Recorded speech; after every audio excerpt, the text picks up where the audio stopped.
love it here too. It's kind of really in Ontario, it's less French than Quebec, than the province of Quebec, but they do have dual languages on all signs and everything printed. Like when you go to the shopping centers, everything printed has English and French in Ontario. Pardon me? Not as fluently as Spanish, but I'm pretty proficient in French. It's another language. That's right. Well, French and Italian have their own closer similarities to the Latin roots than Spanish. Spanish has a lot of very related things as well. And Basque, because the peninsula is the Basque culture there as well. So, oh yeah. I'm excited. We are in the Red Seaboard, Sim Shalom. We're in the Redlands, yes. Maybe I should wait 20 more minutes for people to get in. Oh, super.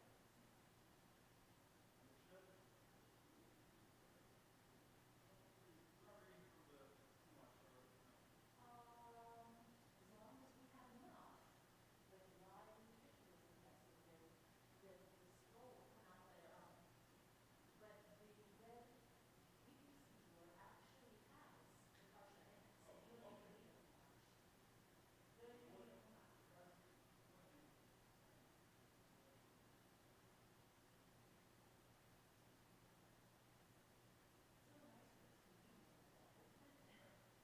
Yes,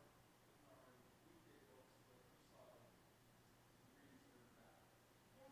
really there, because that usually. Oh, he knows all of it. Well, because I remember hearing that, and I don't just never have that kind of convenience, so I always have to find pages of books. It really is.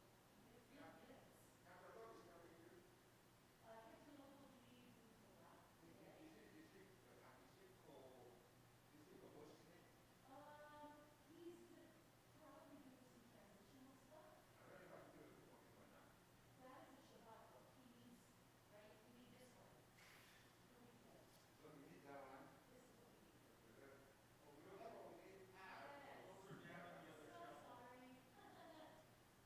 For those watching out there in live stream land, good morning. I am Chazan Sharon Brown-Levy, and we will be using the darker red, not the Lev Shalem, but the dark red Sidur Sim Shalom for this morning's service. We're just going to wait another minute or two so we can get our books and have more people join us. For those who came last evening, we had these black booklets published by the Union for Conservative Judaism, but they do not have all of the liturgy in it that we need for today. So we're going to use the Sidur Sim Shalom. We will be on momentarily.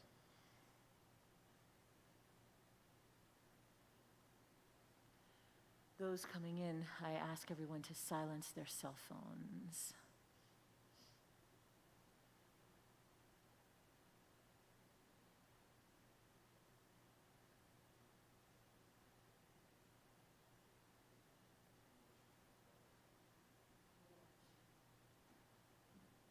I think we can start since we're on a time limit today.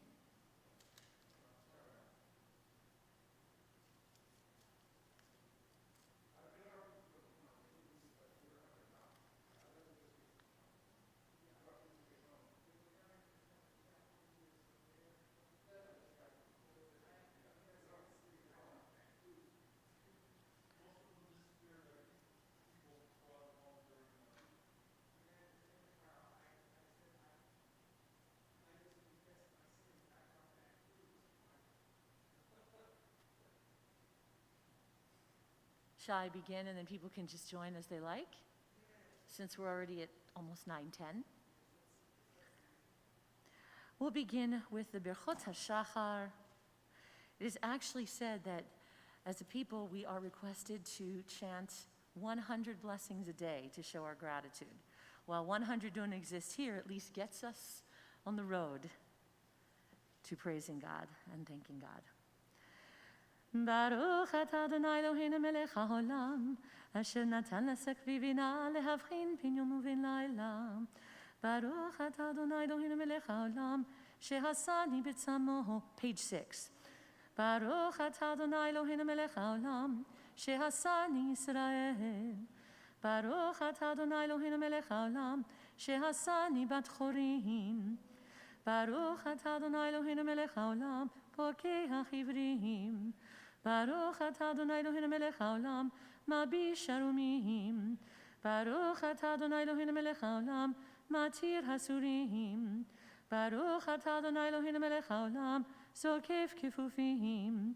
Baruch atah Adonai Eloheinu melech haolam, rokah haaretz hamayim. Baruch atah Adonai Eloheinu melech haolam, she'asa li kol tzorki. Baruch atah Adonai Eloheinu melech haolam, hamechin mitzadei gavel. Baruch atah Adonai Eloheinu melech haolam, ozer Yisrael bigvura. Baruch atah Adonai Eloheinu melech haolam, ozer Yisrael b'tifara. Baruch atah Adonai Eloheinu melech haolam, anoten layaif koach. Baruch atah Adonai Eloheinu melech haolam, hama'avir shina mehinai, utnuma me'afapai. V'yirah z'pnecha Adonai Eloheinu v'levoteinu. ותהננו יום בכל עת לכן, בכל יום לכן לחסד ורחמים בעיניך ובעיני כל רואינו, ותגמלנו חסדים טובים, ברוך אתה אדוני, ומלך חסדים טובים לעמו ישראל.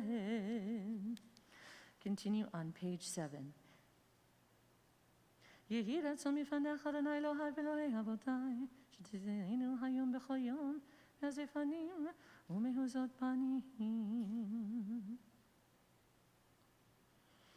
ריבון כל העולמים, לא על צדקותינו אנחנו מפילים תחנונינו לפניך. אבל אנחנו כבר בני בריתך, בני אברהם אוהבך, שנשבעת לו בהר המוריה. אשרינו מה טוב חלקנו, מה נעים גורלנו, מה יפה ירושתנו. אשרינו שאנחנו משכימים ומריבים ערב ובוקר, ואומרים פעמיים בכל יום, שמע ישראל אדוני אלוהינו, אדוני אחד. We continue on page 14. מזמור שיר חנוכת הבית לדוד, אנו ממך אדוני כי דילתני, ולא שימחת אויבי לי.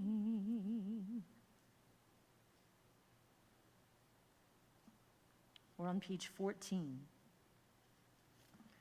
הפכת מספדי למחולי, פיתחת שכי ותעזרני שמחה, למען יזמרך כבוד ולא ידום, אדוני אלוהי לעולם אודך. We're not quite at what we need, so we will continue with Psuki de Zimra, page 16. Baruch shemar v'haya olam, baruch hu, baruch hoseh v'reshit, baruch omer v'hoseh, baruch gozer m'kayim, baruch merachem al haaretz, baruch merachem al habriot, baruch mishalem sachar tov lireyav, baruch hala'ad v'kayam lanetzach, baruch podehu matzil, ברוך שמו, ברוך אדוני אלוהינו מלך העולם, האל והרחמן.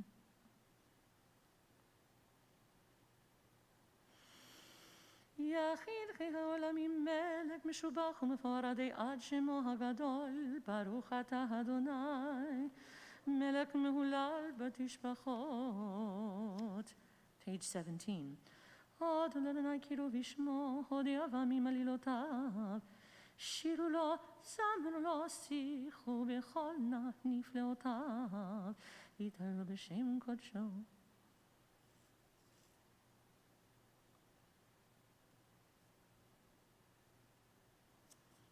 שיר אדוני כל הארץ, בשרו מיום עליון ישועתו. כי כל אלוהי העמים הללים, ואדוני שמיים עשה. We continue on page 20. מזמור לתודה, הריעו לאדוני כל הארץ, עבדו אדוני בשמחה, בואו לפניו ברננה. כי טוב אדוני לעולם חסדו, והדור ודור אמונתו.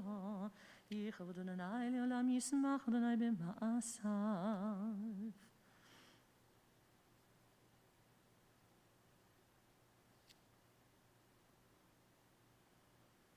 והוא רחום מחבר עוון ולא ישחית, והרבה להשיב אפו ולא יאיר כל חמתו. אדוני הושיע, המלך יעננו ביום קוראנו. page 21. אשרי יושבי ביתך, עוד יהללוך סלה. אשרי העם שככה לו, אשרי העם שאדוני לא אהב. תהילה לדוד. ולמי וכמוהו המלך בברך שמך לעולם ועד.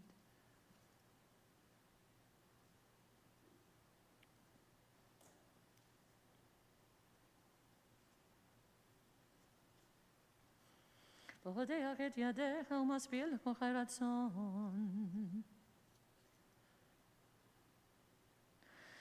תהילת אדוני ידבר בי ויברך כל בשר שמכל שול עולם ועד, ואנחנו נברך יה מעתה ועד עולם. הללויה. Psalm 146. הללויה.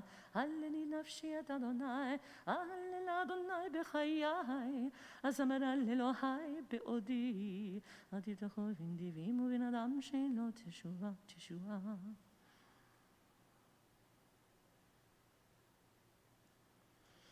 אדוני שומר את גרים, יתום ואלמנה יעודד, ודרך רשעים יהבט. ימלוך אדוני לעולם, אלוהי ציון לדור ודור. הללויה. page 24. הללויה. הללו אדוני מן השמיים, הללוהו במרומים.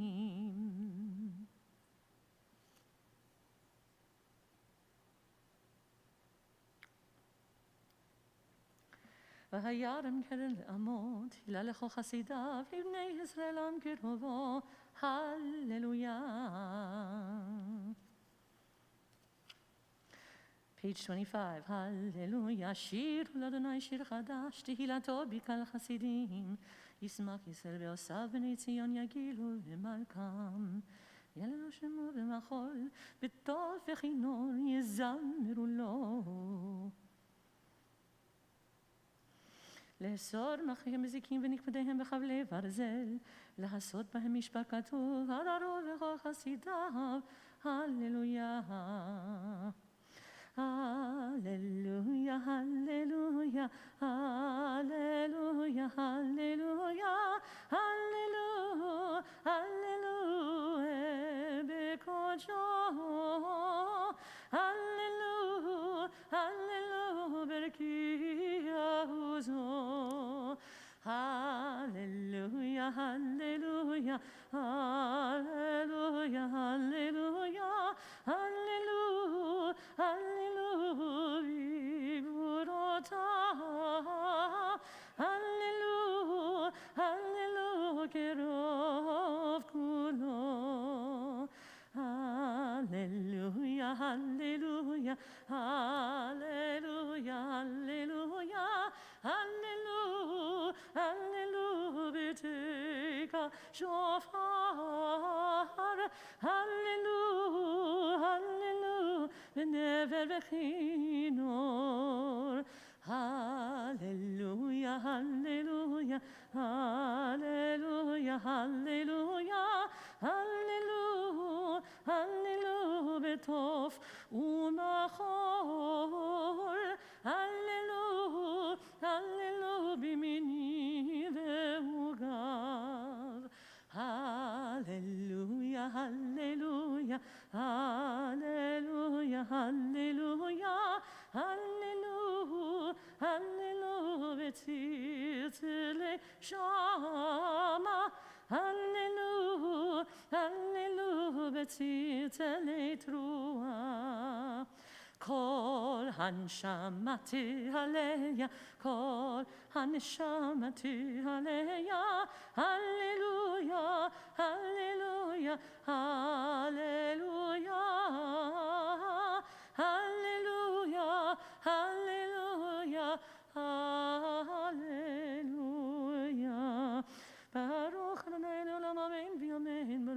בציון שוכן ירושלים, הללויה. ברוך אדוני אלוהים אלוהי ישראל, עושה נפלאות לבדו, וברוך שם כבודו לעולם, וימי כבודו את כל הארץ, אמן ואמן. Page 26. ויברך דוד אדוני לעיני את קהל, ויאמר דוד, ברוך אתה אדוני אלוהי ישראל אבינו. אתה אדוני לבדך, אתה עשית את השמיים. אתה הוא אדוני אלוהים אשר בחרת באברהם, והוצאתו מאור כסדים, ושמת שמו אברהם, ומצאת אל לבבו נאמן לפניך, וכרת עמו הברית לתת את ארץ הכנעני. הים פקד לבניהם ויעברו בתוך הים ביבשה, ודורפיהם השלגתם מצולות כמו אבן במים עזים. Page 27. ויושע אדוני ביום ההוא את ישראל מיד מצרים, וירא ישראל מצרים מאת שפת הים, וירא ישראל את היד הגדולה אשר עשה אדוני במצרים, ויראו העם את אדוני, ויאמינו באדוני ובמשה עבדו.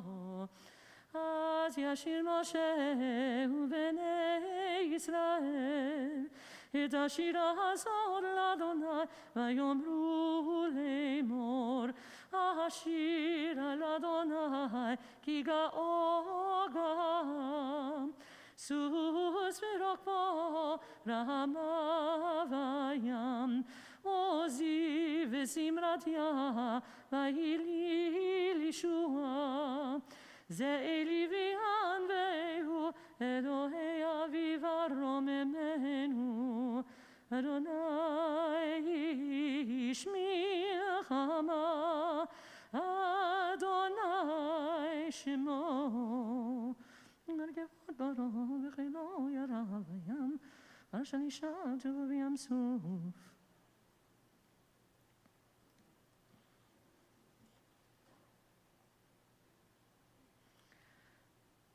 אריך הרבי דורישמו ידי, נשבת רוחך כי שמו ים, צללו כעופרת במים אדירים. מי כמוך באלים אדוני, מי כמוך נדר בקודש, נורא תהילות אוסף אליהם.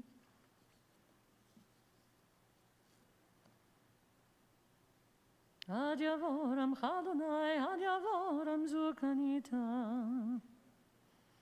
מקדש אדוני קרן ידיך, אדוני ימלוך לעולם ועד.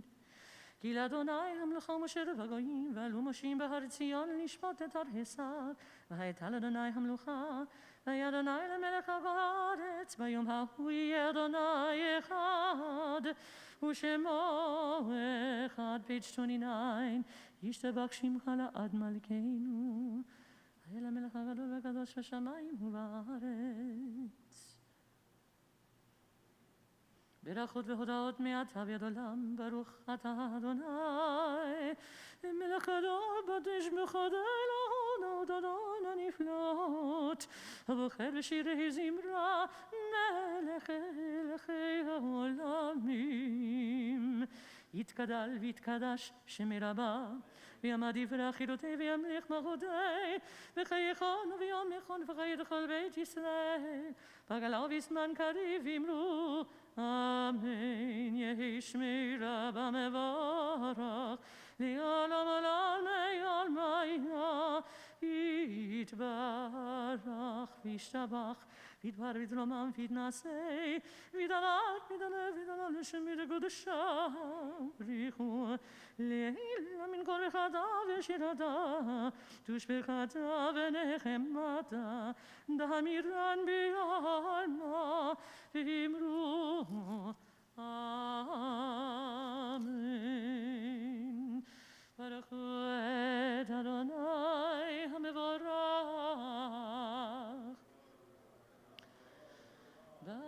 ברוך אדוני המבורך לעולם ועד. ברוך אתה אדוני אלוהינו מלך העולם, יוצר אור ובורא חושך, עושה שלום ובורא את הכל. המילא ארץ ולדלים עליה ברחמים, ובטובו מחדש בכל יום תמיד מעשה וראשית. מרב ומעשיך אדוני, כולם בחוכמה עשית, מלאה הארץ קנייניך. אל ברוך גדולדיה.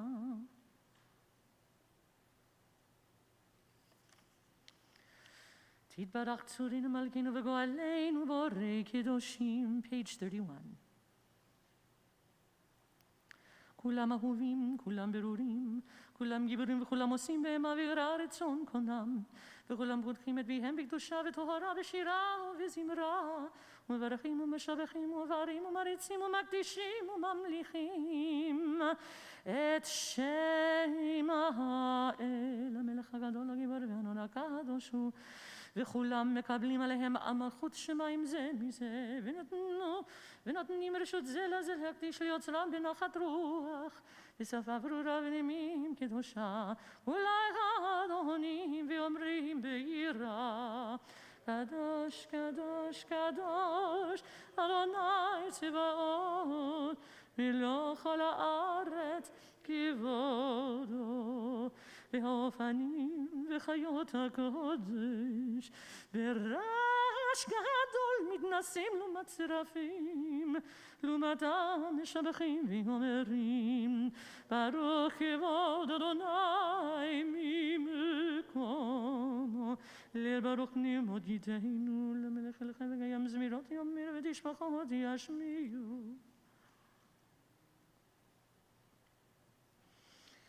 אור חדש הציון תאיר, ונזכה כולנו מהרה לאורו, מהרה לאורו, ברוך אתה אדוני, יוצר המאורות. page 32. אבל אהבתנו אדוני אלוהינו, חמלה גדולה ותרחמת עלינו.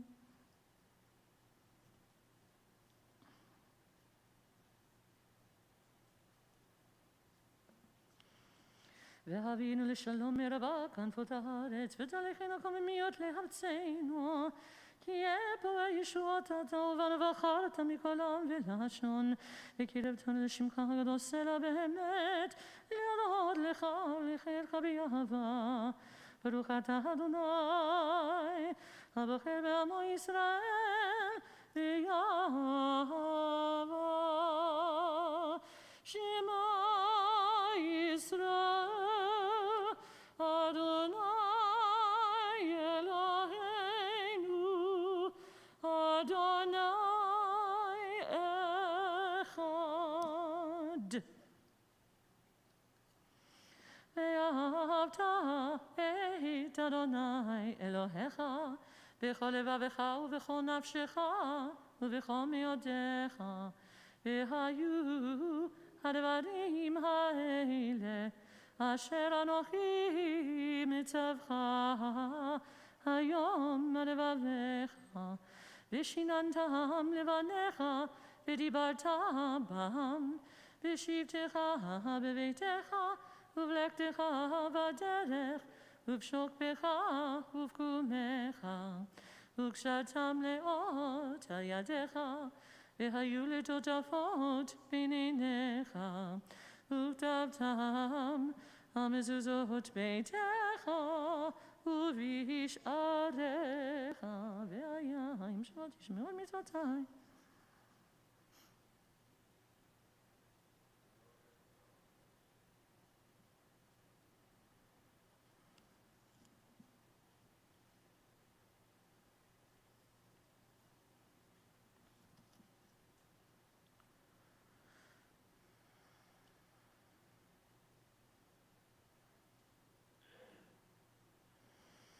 אני אדוני אלוהיכם, אשר הוצאתי אתכם מארץ מצרים להיות לכם אלוהים. אני אדוני אלוהיכם, אדוני אלוהיכם, אמת ויציב נכון וקיים וישר. לדור ודור קיים ושמו קיים, וחיסון נכון ומחוזו ואמונתו לעד קיימת, ודברי חיים וקיימים ונאמנים ונחמדים לעד ולעולמי עולמים. אמת שאתה אדוני אלוהינו ואלוהי אבותינו, מלכנו מלך אבותינו, גואלנו גואל אבותינו, יוצרנו צור ישועתנו, פודנו מצילנו מעולם שמך. אין אלוהים זולתך. 35. עזרת אבותינו אתה הוא מעולם.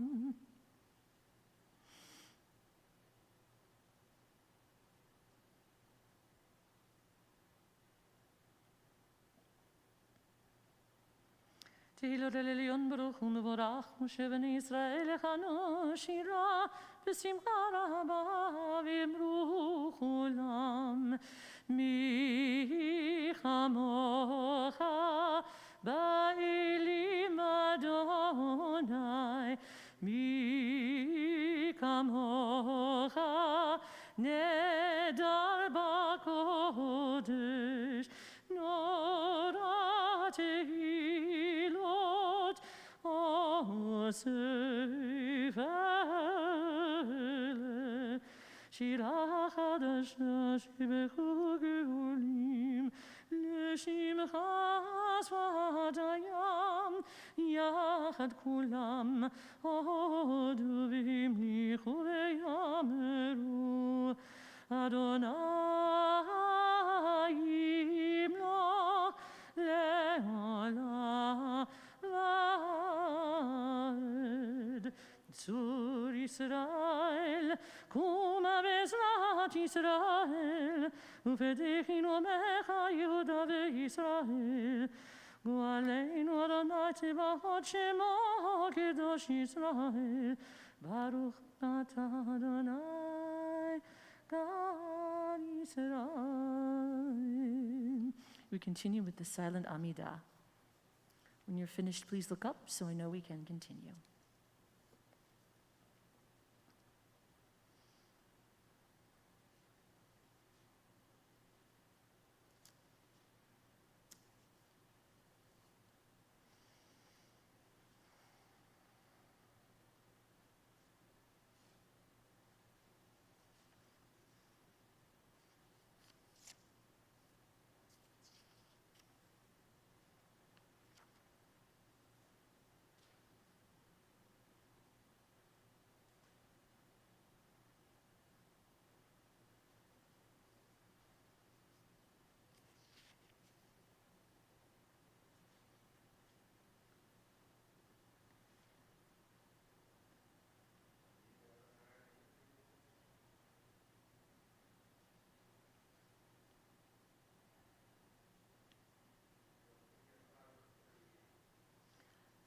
Yes, just to make sure that Rabbi Wenger was heard, we do add the piece for a public fast called Anenu at the bottom of page 38.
Also, we omit the prayer, the Birkat Kohanim, on 43.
you're finishing up your silent davening, feel free to do so. I'm going to begin with the Chazarat Hashatz, the repetition of the Amidah on page 36b. Baruch atah Adonai Eloheinu v'Elohei Avotenu, Elohei Avraham, Elohei Yitzchak, Elohei Yaakov, Elohei Sarah, Elohei Rivka, Elohei Rachel, Elohei Leah, האל הגדול, הגיבור והנורא, אל עליון, גומל חסדים טובים וקונה הכל, וזוכר חסדי אבות ואימהות, ומביא גואל לבני בניהם למען שמו באהבה, מלך עוזר ופוקד ומושיע ומגן, ברוך אתה אדוני, מגן אברהם ופוקד שרה, אתה גיבור לעולם אדוני, מחיי מתים אתה, רב להושיע, מוריד הטל, מחכה חיים בחסד, מחיי מתים ברחמים רבים, סומך נופלים ורופא חולים ומתיר אסורים, ומקיים אמונתו לשני עפר, מי כמוך בעל גבורות ומי דומה לך, מלך ממית ומחיה ומצמיח ישועה, ונאמן אתה להחיות מתים, ברוך אתה אדוני, מחיי המתים. לקדש את שמך בעולם כשם שמקדישים אותו בשמי מרום, ככתוב ביד נביאך, וקרא זה אל זה ואמר. קדוש קדוש קדוש אדוני צבאות מלך על הארץ כבודו לעומתם, ברוך יאמרו. ברוך כבוד אדוני ממקומו, ובדברי קודשך כתוב לאמור. ימלוך אדוני לעולם אלוהי ציון, לדור ודור הללויה, לדור ודור נגיד גודלך, ולנצח נצחים קדושתך נקדיש, ושבחך אלוהינו מפינו לא ימוש לעולם ועד, כי המלך קדוש וקדוש אתה, ברוך אתה אדוני, האל הקדוש. אתה חונן לאדם דעת ומלמד לאנוש בינה, חונן ומלכדי הבינה והשכל, ברוך אתה אדוני, חונן הדעת. השיבנו אבינו לתורתך וקרבנו מלכנו לעבודתך, והצירנו בתשובה שלמה לבניך, ברוך אתה אדוני, הרוצה בתשובה. סלח לנו אבינו כי חטאנו, מחלנו מגנו כי פשענו, כי מוחל וסולח אתה, ברוך אתה אדוני, חנון הרבה לסלוח. ראינה ועוניינו ורבנו וגלנו מהרה למען שמך, כי גואל חזק אתה, ברוך אתה אדוני, גואל ישראל. רפאים אדוני ונרפא, הושיענו ונבשע, כי תהילתנו אתה, והלל ופעולה שלמה לכל מכותינו, כי אל מלך רופא נאמן ורחמן אתה, ברוך אתה אדוני, רופא כל עמו ישראל. And then this special edition for today. עננו אדוני עננו, ביום צום תעניתנו, כי בצרה גדולה אנחנו, אל תפן אל רישנו ואל תסתר פניך ממנו, ותתעלם מתחינתנו, היה קרוב לשבתנו, הנה חסדך לנחמנו, טרם נקרא אל דחננו כדבר שנאמר, והידר מקראו ואני אענה, עוד הם מדברים ואני אשמע, כי אתה אדוני העונה בעת צרה, ועודהו מציל בכל עת צרה וצוקה, ברוך אתה אדוני העונה בעת צרה. ברך עלינו אדוני אלוהינו עד השנה הזאת אל כל מיני תבואתה לטובה, ותן ברכה על בני אדמה וסבנו מטובה, וברך שנדינו כשנים הטובות, ברוך אתה אדוני מברך השנים. תקרא בשופר גדול לחירותנו, וסנס לקבץ גדוליותינו, וקבצנו יחד מארבע כנפות הארץ, ברוך אתה אדוני, מקבץ נדחי עמו ישראל.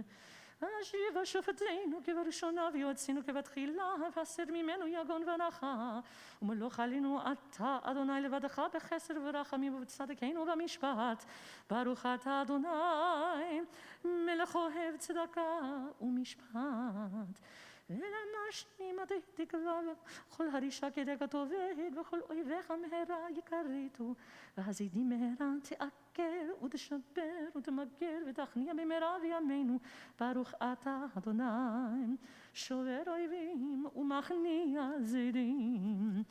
על הצדיקים ועל החסידים, וזקני עמך בית ישראל ועל פליטת סופריהם, ועל גרי הצדק ועלינו ימונה רחמך אדוני אלוהינו, ותן שכר טוב לכל הבוטחים בשמך באמת, ושמחה חלקנו עמהם, ולעולם לא נבשכי ותבטחנו. ברוך אתה אדוני, משענו ויפתח לצדיקים. וירושלים עמך ברחמים תשוב ותשכון בתוכה כאשר דיברת, ובנה אותם בקרוב בימין ובניין עולם, וכיסא דוד מהרה לתוכה תכין. ברוך אתה אדוני בונה ירושלים. את צמח דוד עבדך מהרה תצמיח, וכאן תרום בישועתך, כי לישועתך קיווינו כל היום. ברוך אתה אדוני מצמיח קרן ישועה.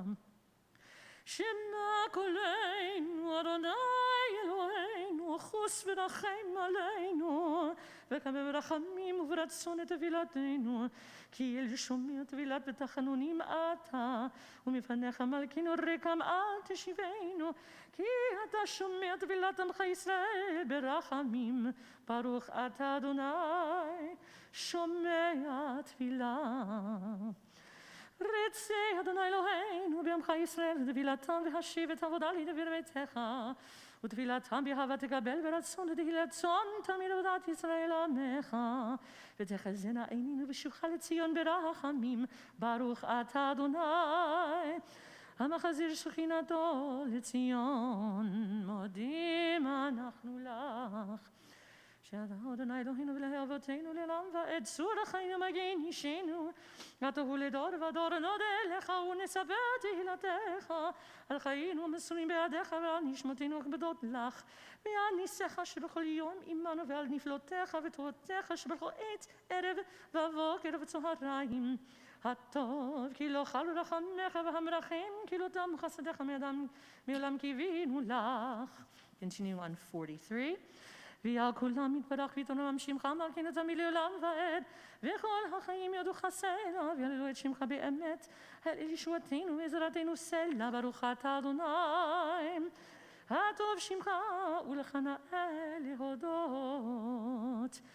And because it's Tisha B'av, we continue with Sim Shalom. שים שלום בעולם, טובה וברכה חן וחסד ורחמים עלינו ועל כל ישראל עמך.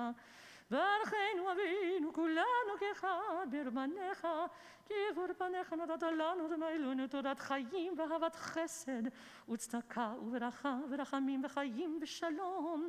וטוב בעיניך לברך את עמך ישראל בכל עת ובכל שעה בשלומך.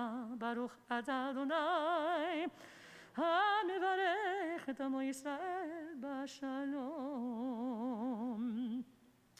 And again, with the occasion of Tisha B'av today, there is no tachanun, so we continue with Chatzi Kaddish, page 64. יתגדל ויתקדש שמי רבה, ועמד יברך ידותי וימליך מלכותי, בחייכון ובימיכון וחיי לכל בית ישראל, בגלה ובזמן קריב אמרו אמן. יהי שמנו לברך אל המלאלי המיה, יתברך וישתבח ויתברך ויתרומם ויתנשא ויתהדר ויתעלה ויתעלה שמי לקודשה, בריחו לעילא מן כל בחטא ושירתה, תשבחתה ונחמתה, תמירן בעלמא ואמרו amen. And now we continue with Seder Kriyat HaTorah.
ותגלה בטרם מלכות עלינו בזמן קרוב, ויחון פליטתנו ופליטת עמו בית ישראל, לכן לא חסר רחמים ורצון, ונאמר אמן. הכל הבוד לאלוהינו, תנו כבוד לתורה. ברוך שנתן תורה לעמו ישראל בקדושתו. ואתם הדבקים באדוני אלוהיכם, חיים כולכם היום. יעמוד, or תעמוד. Tell me your Hebrew name, please. Tisha B'av. And the blessings are found in your Siddur on page 67. Go ahead and do that. Baruch hu Adonai Hamborach. Baruch Adonai Baruch Le'olam Va'ed. Baruch atah Adonai Eloheinu melech haolam asher bachar banu mikol ha'amim v'natan lanu et torato. Baruch atah Adonai noten haTorah.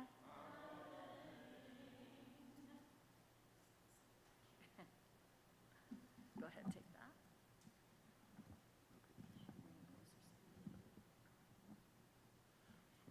From here to here. Amen.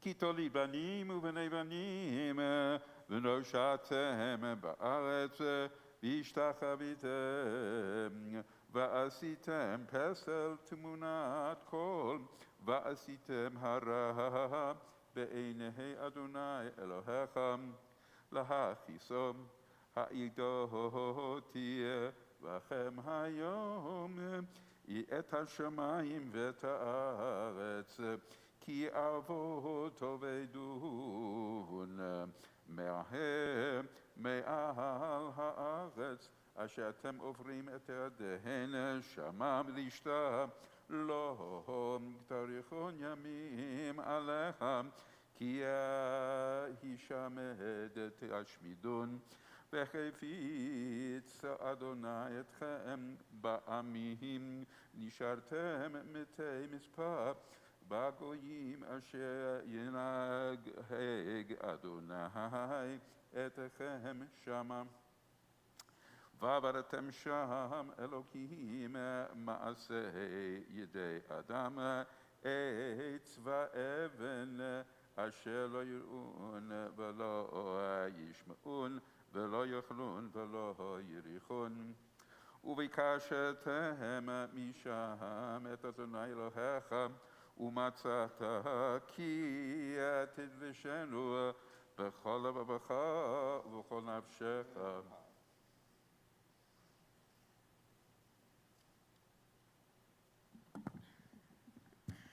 Baruch atah Adonai Eloheinu melech haolam asher natan lanu Torah emet v'chayei olam natan b'tochenu. Baruch atah Adonai noten haTorah. Amen. כל הכבוד. יעמוד או תעמוד, שני יעמוד. מי אתה? Akiva, Ezra, Ben Avram, Shmuel, Vedanya.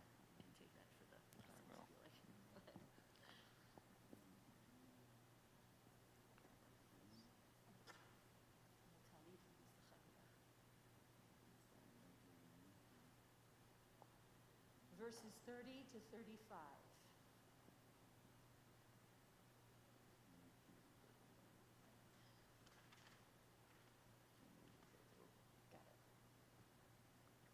Baruch hu Adonai mevorach. Baruch Adonai mevorach l'olam va'ed. Baruch atah Adonai Eloheinu melech haolam asher bachar banu mikol ha'amim v'natan lanu et torato. Baruch atah Adonai noten haTorah. ומצאוך כל הדברים האלה באחרית הימים, ושבת עד אדוני אלוהיך ושמעת בקולו, כי אל רחום אדוני אלוהיך לא ירפך ולא ישחיתך, ולא ישכח את ברית אבותיך אשר נשבע לכם, כי שענם לימים הראשונים אשר היו לפניך, מן היום אשר ברא אלוהים אדם על הארץ, מקצה השמיים ועד קצה השמיים, הנהיה כדבר הגדול הזה, או הנשמה כמוהו, השמיים, כל אלוהים מדבר מתוך האש כאשר שמעת אותם אתה ויהי. או הניסה אלוהים לבוא לקחת לו גוי מקרב גוי במעשות פרוטות ומופתים ובמלחמות וביד חזקה ושנרו נטויה ובמרמים גדולים ככל אשר עשה לכם אדוני אלוהיכם במצרים לעיניך. אתה הראית לדעת כי אדוני הוא אלוהים, אין עוד מלבדו. ברוך אתה אדוני אלוהינו מלך העולם אשר נתן לנו תורת אמת וחיי למדת בדרכנו. ברוך אתה אדוני נותן התורה. אמן. כל טוב. יעמוד יהודה בן יוסף. שלישי. תעמוד? Oh, no? I have to have the Aliyah. Oh, you have to do it? Oh, sorry about that. Unless you want to do the Haftarah. I think actually I have. She's doing Haftarah. You're doing the Haftarah? Yeah. Okay, then you need to come up. תעמוד.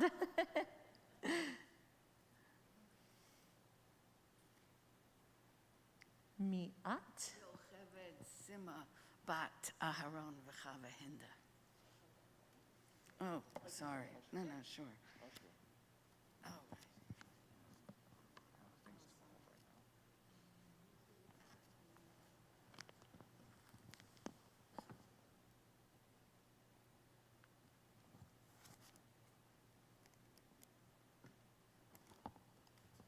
ברכו את אדוני המבורך.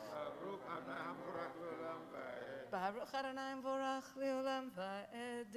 ברוך אתה אדוני אלוהינו מלך העולם, אשר בחר בנו מכל העמים ונתן לנו את תורתו.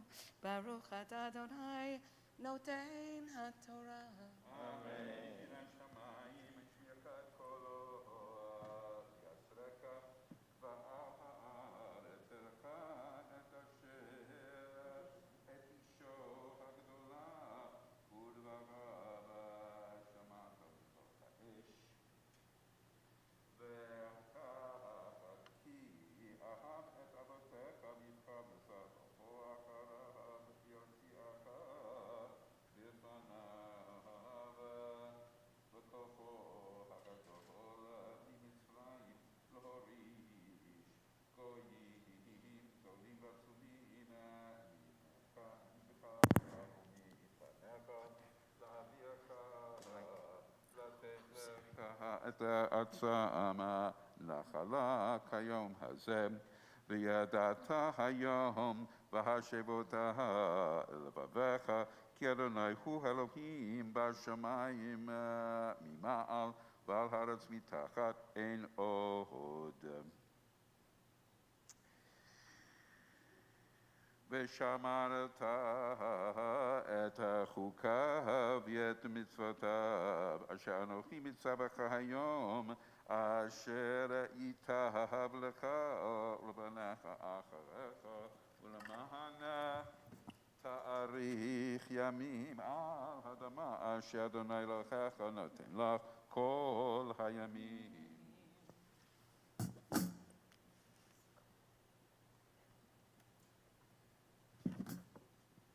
ברוך אתה אדוני אלוהינו מלך העולם, אשר נתן לנו תורת אמת וחיי עולם נטע בתוכנו.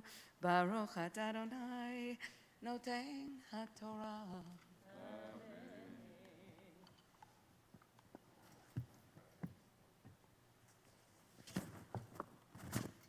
Oh, I'm sorry. Go ahead. No worries. Oh, what? Oh, the, I'm sorry. Go ahead. No, no worries.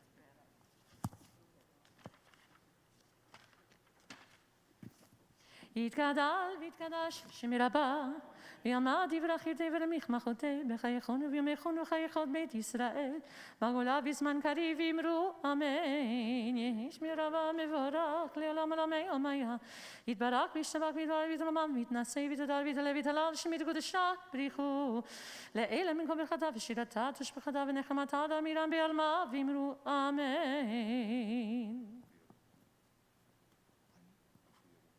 אוקיי. ויעמוד או תעמוד המגביה והגוללת.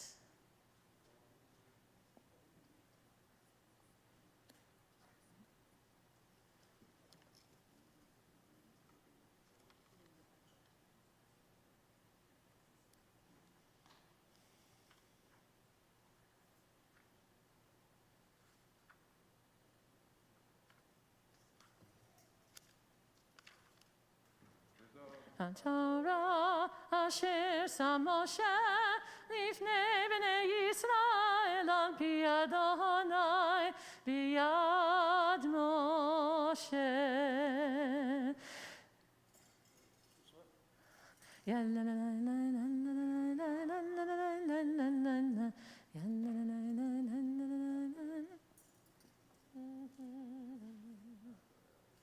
Not so happy.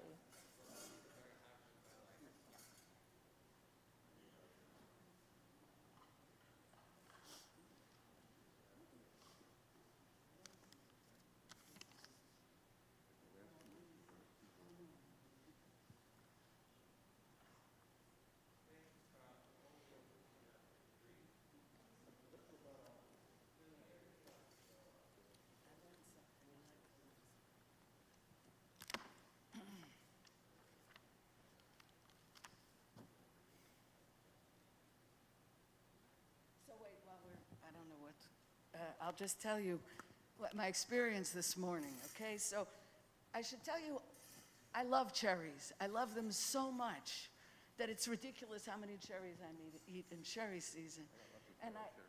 Oh, thank you. And I opened the New York Times today, and I see that because of this terrible heat dome, the cherries are toasting on the trees in Canada. They're going to lose their whole crop. It's a nightmare. And here I am. What am I reading? I'm reading the very first verse says, there are no grapes in the vineyard, and there are no figs on the fig tree. And, and of course and all the horrible things that I'll read after that, and of course it's our fault. We didn't follow God's Torah, but I was thinking, obviously the situation with the cherries in Canada is our fault, right? And God tells us, right? We've got to take care of this earth. We are responsible for it. So I don't know, it just struck me as particularly meaningful to read about my favorite fruit in the world, being destroyed, and having this verse about there are no grapes in the vineyard and there are no figs on the fig tree. So I thought I would tell you. Oh, I have to hold this. Okay. Yes, definitely closer to the... Bit of a nightmare for me So we because can hear you better. I know, but Actually, I could set it up for you. I would love that because I'm just, I'm just a clumsy person. You're not at all. Not at all. See if we can get this in. Here, you're getting that job right now. Okay, so I offered to do this so I would learn something. So we'll see if I learned it. It's a very upsetting text, but it's of course very, very beautiful. Okay, B'av. Yeah.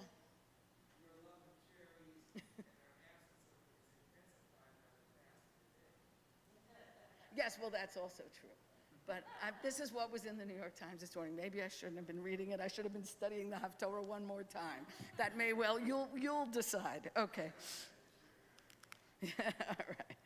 Baruch atah Adonai Eloheinu melech haolam asher bachar b'nviim tovim v'ratza v'divreim anemarim be'emet Baruch atah Adonai הבוחר בתורה, ובמשה עבדו, ובישראל עמו, ובנביאי האמת והצדק.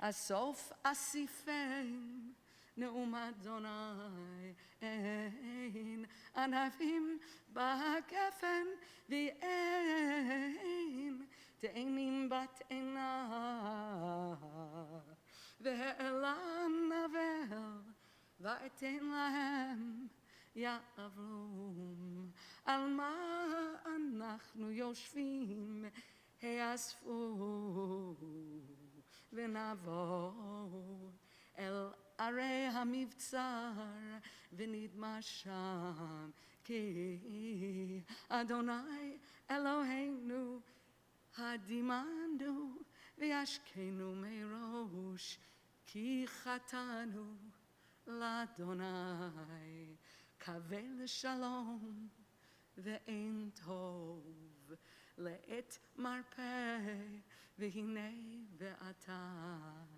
מדן נשמע נחרת סוסיו מכל נתעלות אביריו רעשה כל הארץ ויבואו ויאכלו ארץ ומלואה עיר ויושביה כי הנני משלח ויבואו ויאכלו ארץ ומלואה עיר ויושביה כי הנני משלח בכם נחשים צפעונים אשר אין להם לחש ונשכו אתכם נאום אדוני מבליגיתי עלי יגון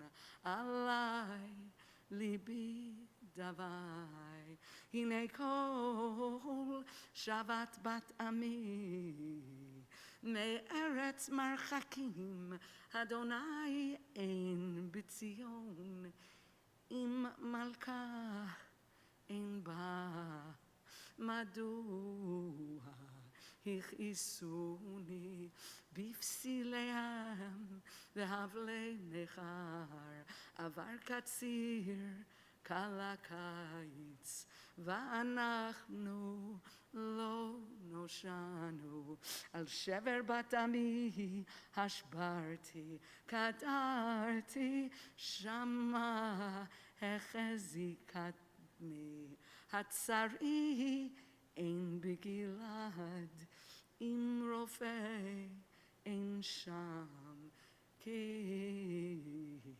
מדוע לא עלתה ארוחת בת עמי מי ייתן ראשי מים ועיני מקור דמעה ואבכה יומם ולילה את חללי בת עמי מתננו במדבר מלון אורחים ועזבה את עמי ואלכה מאיתם כי כולם מנאפים עצרת בוגדים וידרכו את לשונם קשתם שקר ולא לאמונה גברו בארץ כי מרעה אל רעה יצאו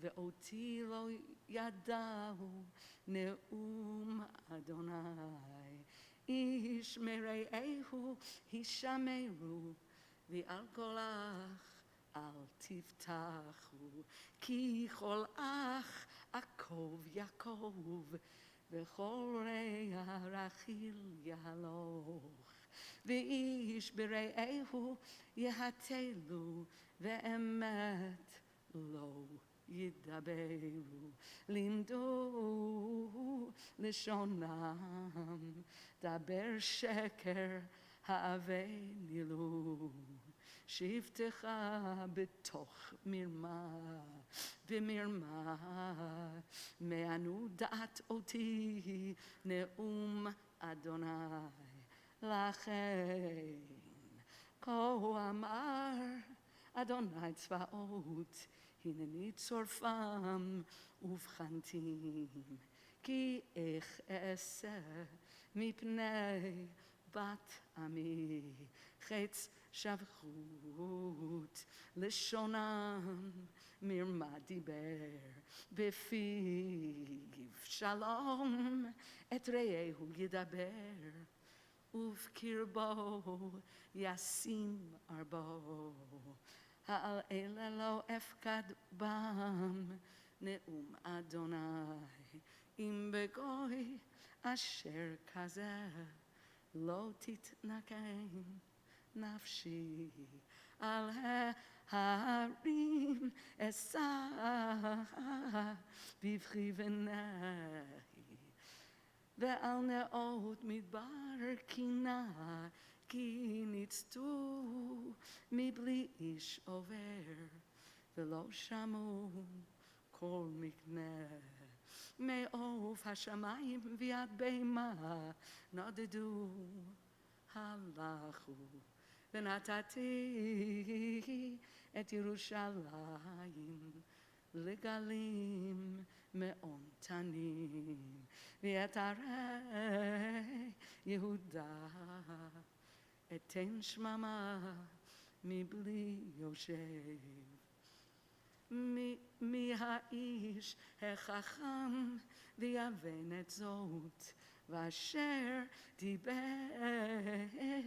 כי אדוני אליו ויגידה על מה עבדה הארץ נצטח המדבר מבלי עובר ויאמר אדוני על עוזבם את תורתי אשר נתתי לפניהם ולא שמעו בקולי ולא הלכו בך וילכו אחרי שרירות ליבם ואחרי הבעלים אשר לימדום אבותם לכן כה אמר אדוני צבאות אלוהי ישראל הנני מאכילם את העם הזה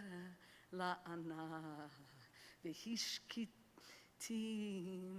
בראש והפיצותים בגויים אשר לא ידעו המה באבותם ושלחתי אחריהם את החרב עד כלותי אותם כה אמר אדוני צבאות התבוננו וקראו להם כוננות ותבואנה ואל החכמות שילחו ותבואנה ותמהרנה ותישאנה עלינו נהי ותרדנה עינינו דמעה ואף אפינו יזלו מים כי קול נהי נשמע מציון איך שודדנו בושנו מאוד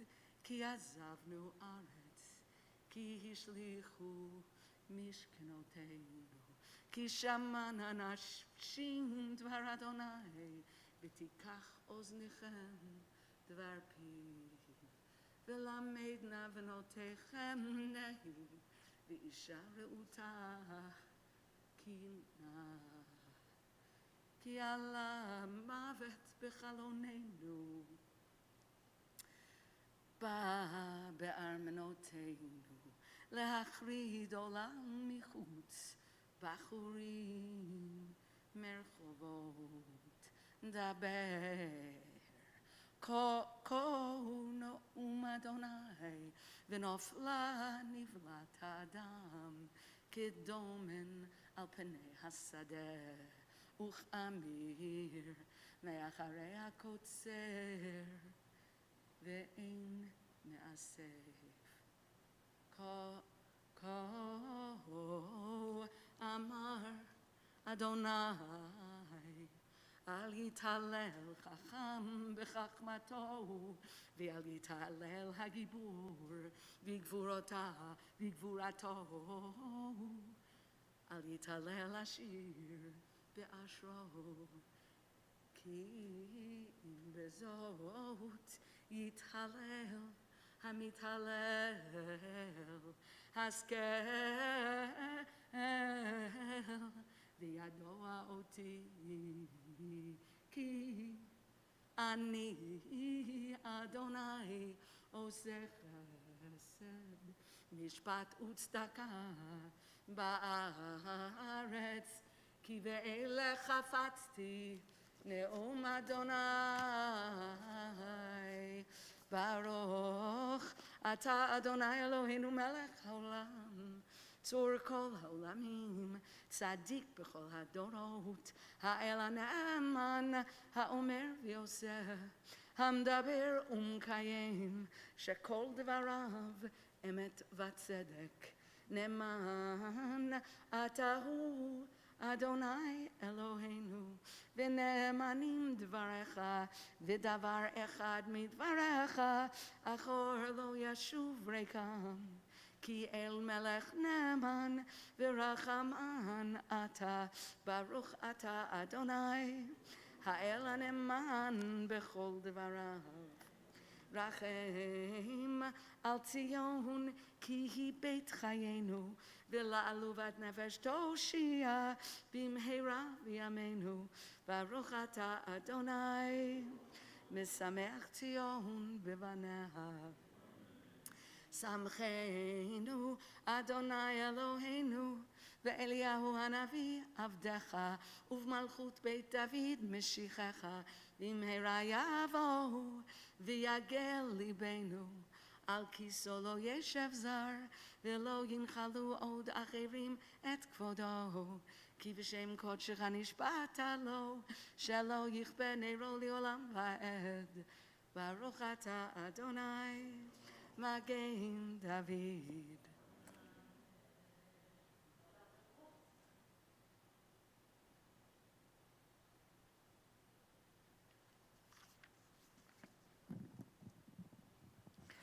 We'll continue as we return the Torah to the Aron on page 76. I invite you to rise.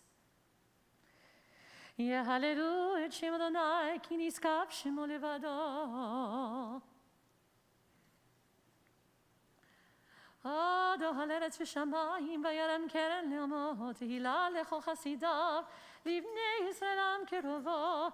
Hallelujah. לדוד מזמור, לאדוני הארץ המלואה, תבל ויושביה, כי על ימים יסדה ועל נהרות יכונניה.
You may be seated. Well, I know that our time is running short. At this point in the service, customarily, it can be kinot and also the chanting of Echa. Also, it could be left for a little bit later. Does anyone have a preference as to whether Echa should be done now or we can delay a little? Do it right now? Okay. Well. Oh, hold on. Come over. Oh.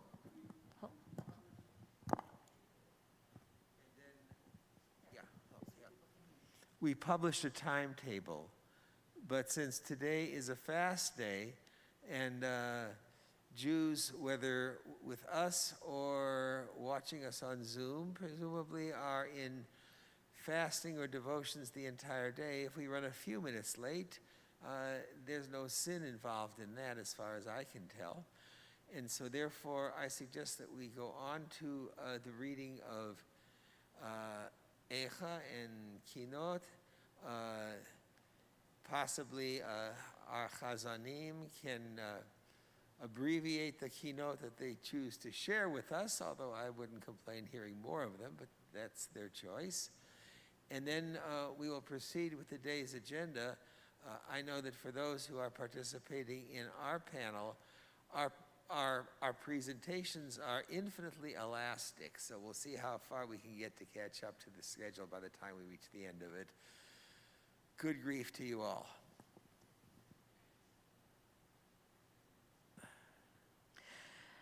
So those of you who were able to join us last night know that the custom, the tradition of our ancestors is not to sit comfortably in the seats, but rather to sit on the floor as you are able to, as we are in a period of mourning, desolation, sadness. And so we need to be a little less comfortable for those of us who are able to do so safely. I myself will just take a seat on the step. And so we have couple of different locations. You can find Eicha. Moshe, you can show it. Moshe is coming around with these booklets where Eicha can be found. Also, if you prefer, you can locate Eicha in this beautiful artistic rendering of the 5 scrolls. If you are looking in the thicker book of the 5 scrolls, you will find chapter 1 found on page 268. 268.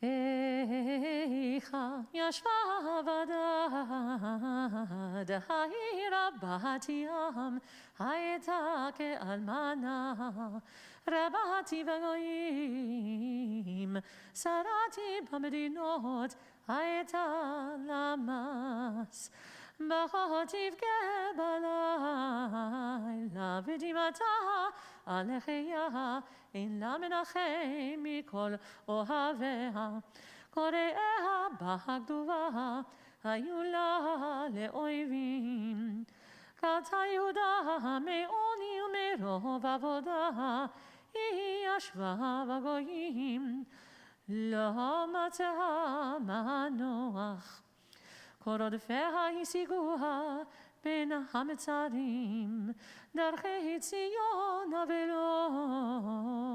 אבלות מבלי מועד כל שעריה שוממים כהניך נאנחים בתולותיה נוגות והיא מרלה היו צריה לראש אויביה שלו ידוני הוגה הרוב בשעיה עולליה הלכו שבי לפני צר ויצא מבת ציון כל הדרה היו שריה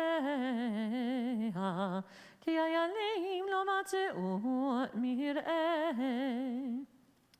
272.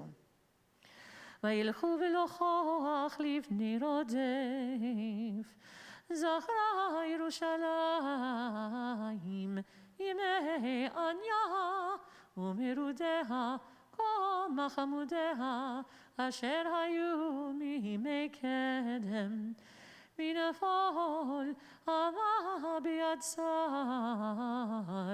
ואין עוזר לה ראו הצרים שחקו על משפטיה כעת חטאה ירושלים על כן נדיבה הייתה כל מכבדיה הזילוה כי ראו ערוותה הנה נחבתה שב אחור טומאתה בשוליה לא זוכרה אחריתה. ותרד בלעים, אין פנחם לה. ראה אדוני את עוני, כי הגדיל אויב. ידו פרס צר על כל מחמדיה. כי ראתה הגויים באו מקדשה, אשר ציווית לא יבוא בקהל לך. ולמם נאנחים מבקשים לחם, נתנו מחמדיהם באוכל להשיב נפש. ראה אדוני והביטה, כי הייתי זוללה. לא עליכם כל עוברי דרך, הביטו וראו, אם יש מחוב כמחובי אשר עולה לי, אשר הוגה אדוני ביום חרון אפו ממרום. שלח אש בעצמותי וירדנה, פרס רשת לרגלי, השיבני אחור. נתנני שוממה כל היום דבר, נזכור הפשעי בידו. הסתרגו עלו על צווארי, הכשיל כוחי. נתנני אדוני בידי לא אוכל קום. סלח כל אבירי, אדוני בקרבי קרא לי. מועל לשבור בחורי, כתרך אדוני לתבולת בת יהודה. על אלה אני בוכייה, איני יורד המים, כי רחק ממני. מנחם השיב נפשי, היו בניי שוממים, כי גבר אויב.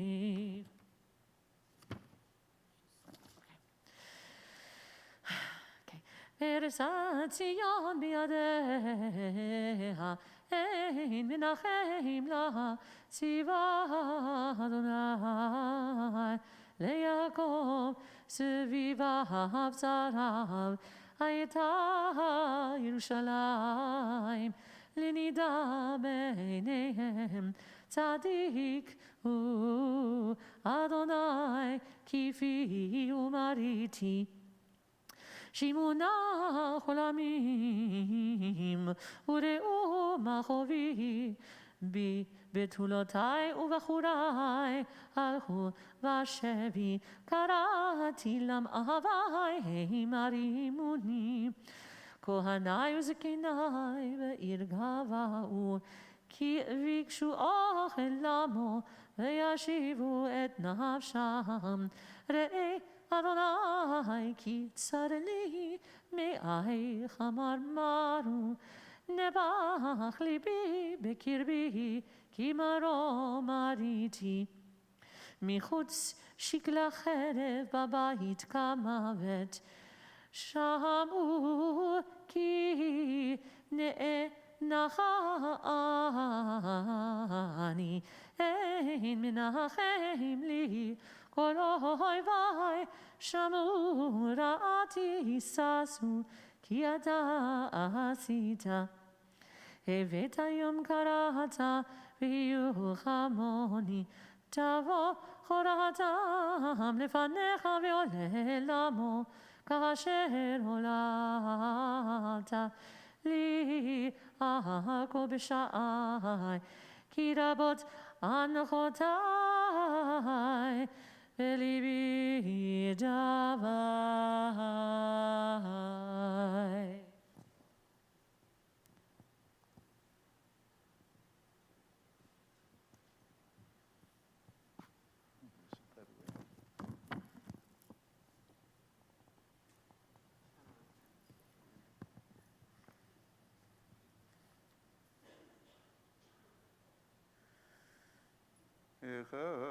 יעיף בפה אדוני את בת ציון, השליך משמיים ארץ. תפארת ישראל, ולא זכה אדום רגליו ביום הפום. בילה אדוני ולא חמל את כל נאות יעקב, הרס בברתו, מצירי בת יהודה הגיע לארץ, חילל ממלכה ושריה. גדל בחוריו כל כן ישראל, הישיבחו ימינו פני אויב, יבב יעקב כאש להבה, ואכלף סביב. טרח קשתו כאויב, ניצב ימינו כצב, ויהרוג כל מחמדי עין. באוהל בת ציון שפך כאש חמתו. היה אדוני כאויב בילה ישראל, בילה כל אמנותיך שיחת מבצריו. וירב בבת יהודה תניה וניה, ואחמוס כגן סוכו שיחת מועדו. שיקח אדוני וציון מועד ושבת, ינעץ בזמר פה מלך וכהן. זנח אדוני מזבחו מקדשו, הסגיר ביד אויב חומות אמנותיה כה. נתנו בית אדוני כיום מועד. חשב אדוני להשחית חומת בת ציון, נטע קו, לא השיב ידו מבלעיה, ויעבל חלך בחומה יחדיו אומללו. טבו בארץ שעריך, איבד ושיבה בריחיך, מלכה ושריה בגויים אין תורה, גם לוויה לא מצאו חזון מאדוני. ישבו לארץ ידמו זקני בת ציון, העלו עפר על ראשם, חגו שקים. הורידו לארץ ראשן בתולות ירושלים. כולו בדמעות עיני חממרו מאי, נשפך לארץ כבדי על שבר בת עמי. בעטף עולל ויונק ברחובות קריה. לימותיו יאמרו איי דגן ויין, ביטת פעם כחלל קרבות עיר, וישתפך נפשם אל חיק אימותם. מעידך מד המלך, הבת ירושלים, משווה לך פנחמך, בתולת בת ציון. כי גדול קיים שברך, מי ירפא לך. נביאייך חזו לך שב ותפל, ולא גילו על עוונך להשיב שבותך, ויחזבו לך מסעות שב מדוחים. ספקו עלייך כפיים כל עברי דרך, שרקו ויניעו ראשם על בת ירושלים הזאת העיר. שאמרו כלילת יופי משוש לכל הארץ, פצו עלייך פיהם כל אויבייך, שרקו ויחרקו שם, אמרו בלענו. אך זה היום שקיווינו ומצאנו ראינו. עשה אדוני אשר זמן, ביצע אמרתו אשר ציווה מימי קדם, הרס ולא חמל. וישמח עלייך אויב, הרים קרן צריך. צעק ליבם אל אדוני, חומת בת ציון. הורידי כנחל דמעה יומם ולילה, אל תתנו פוקת לך, אל תדום בת עינך. קומי רוני בלילה, לראש השמועות, שפכו כמים ליבך נוכח פני אדוני. שאי אליו כפייך, על נפש עוללייך, עטופים רע בראש כל חוצות. ראה אדוני והביטה למי עוללת כה. אם תאכלנה נשים פריים עוללי תפוחים, ואם יהרג במקדש אדוני כהן ונביא. שכבו לארץ חוצות נער וזקן, בתולותי ובחורי נפלו בחרב. הרגת בכל יום אפיך, טבחת לא חמלת.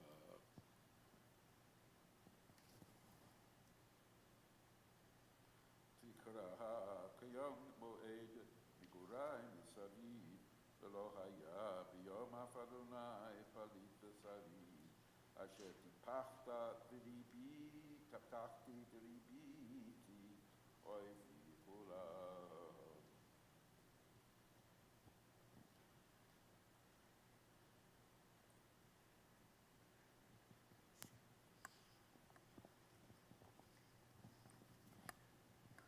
אני הגבר העוני בשבט עברתו, אותי נהג ויולך חושך ולא אור, אך בי ישוב יהפוך ידו כל היום.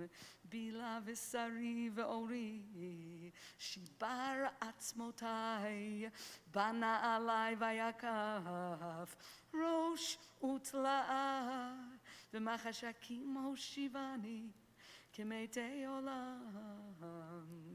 גדר בעדי ולא אצא, הכביד נחשתי, גם כי אזק ואשבע, סתם תפילתי. גדר דרכי בגזית, נתיבותי איבה. דוב עורבו לי, ארי במסתרים, דרכי שורר, ויפשחני שמני שומעים, דרך קשתו ויציבני, כמטרה לחץ. הביא בכליותיי בני אשפתו, הייתי שחוק לכל עמי, נגינתם כל היום, השפיעני במרורים, הרבני לענה. ויגרס בחצץ שיני, הכפשני באפר, ותזנח משלום נפשי.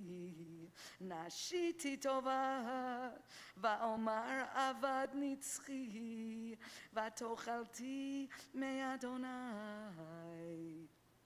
זכר עוני ומרודי, לענה וראש, זכור תזכור, ותשוח עלי נפשי, זאת אשיב אל ליבי, על כן אוכיל.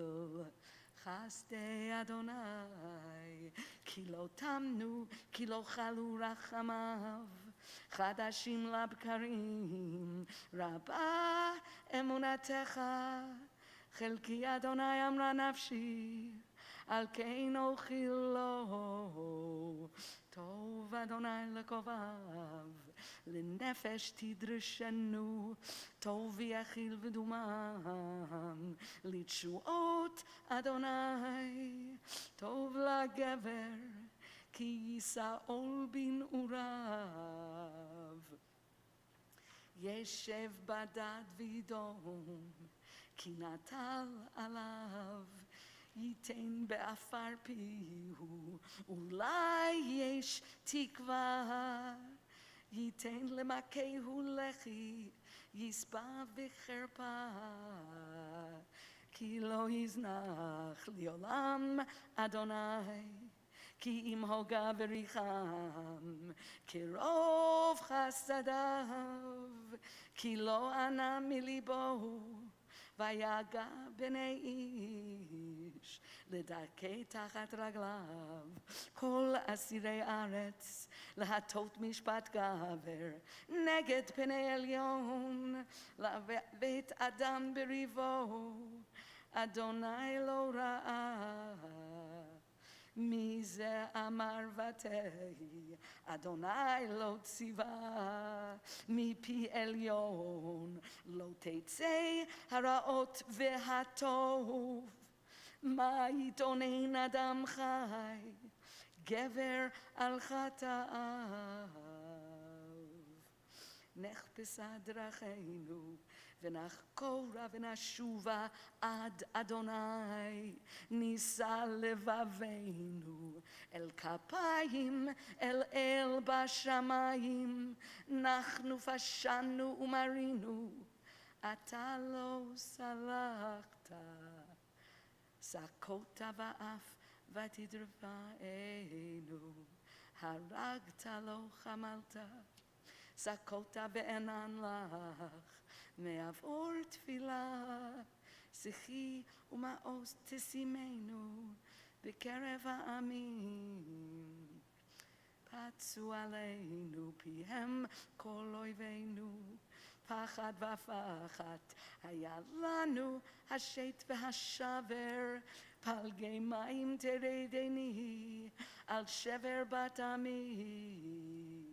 איני נגרע ולא תדמה מעין הפוגות, עד ישקיף וירא אדוני משמיים. איני עוללה לנפשי מכל בנות עירי, צוד שדוני כציפור אויבי חינם, צמתו ובור חיי וידו אבן בי, צפו מים על ראשי, אמרתי נגזרתי. קראתי שמך אדוני מבור תחתיות, קולי שמעת, אל תעלם אוזנך לרווחתי לשבתי. קרבת ביום אקראך, אמרת אל תירא. רבת אדוני ריבי נפשי גאלת חיי, ראית אדוני עבדתי, שבת משפטי. ראית כל נקמתם, כל מחשבותם לי, שמעת חרפתם אדוני, כל מחשבותם עלי. שפתי קמי והגיונם עלי כל היום, שבטם וקימתם הביטה, אני מנגינתם.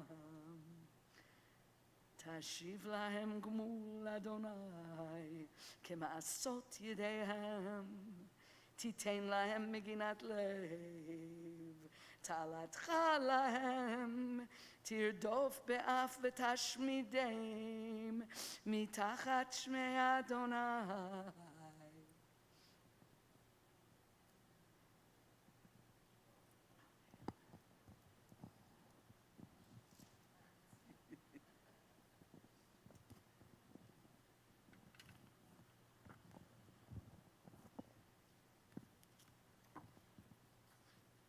איך היו עמזב ישני הכתמתות, תשתפכנה אבני קודש בראש כל חוצות.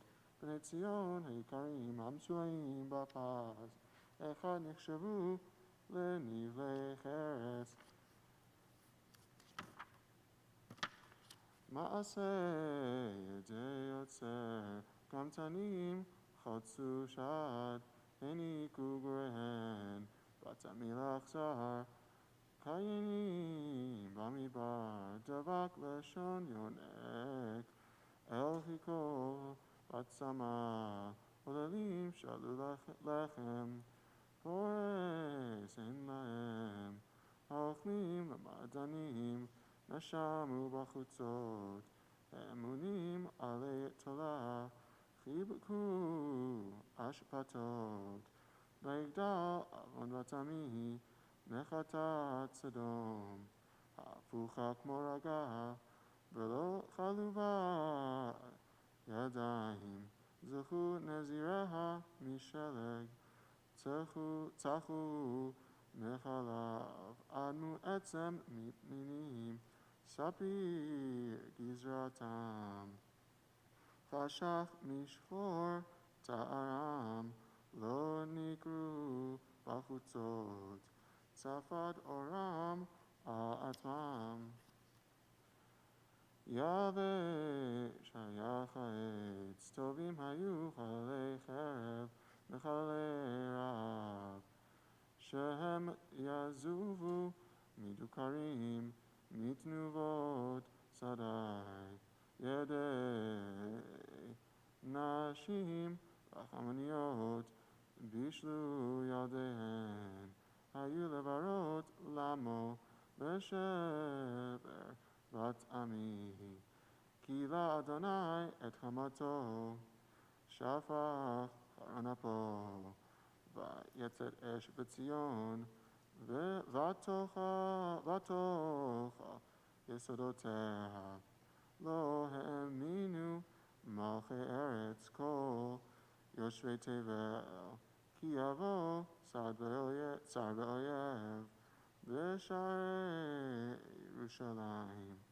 מחטאת נביאיה, עוונות כהניה, השופכים בקרבה דם צדיקים. נעו עברים בחוצות, נגואלו בדם, ולא יוכלו. היגו בלבושיהם, סורו טמא, קראו לעמו. סורו אל תיגעו, כי נצו גם נעו. אמרו בגויים, לא יוסיפו לגור. פני אדוני חלקם, לא יוסיף להביטם. פני כהנים לא נשאו, וזקנים לא חננו. עודנו תכלנה עינינו, אל עזרתנו הבל, וציפייתנו ציפינו. אל גוי לא יושיע, צדו צדנו, מלכת ברחובותינו. קרב קיצנו, מלאו ימינו, קיבה קיצנו. קלים היו רודפנו, מנשרי שמיים. על ההרים דלקונו, במדבר ערבו לנו. רוח אפינו משיח אדוני, נלכד בשחיתותם. אשר אמרנו, בצילו נחיה בגויים. סיסי ושמחי בת אדום, יושבת בארץ עוץ. גם עלייך תעבר כוס, תשכרי ותתערי. תם עוונך בת ציון, לא יוסיף להגלותך. פקד עוונך בת אדום, הילה על חטאותייך.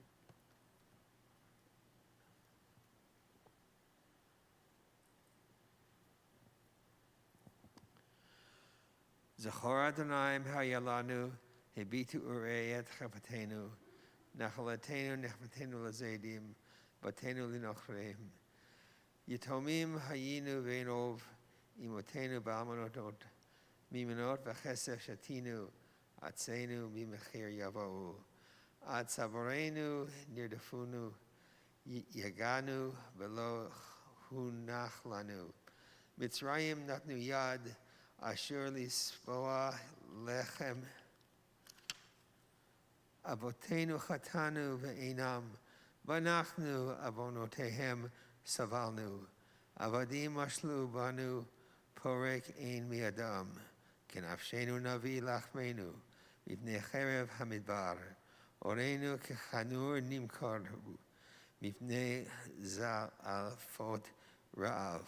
נשים בציון עינו, ביטולות בערי יהודה, Sarim biyadav natlu.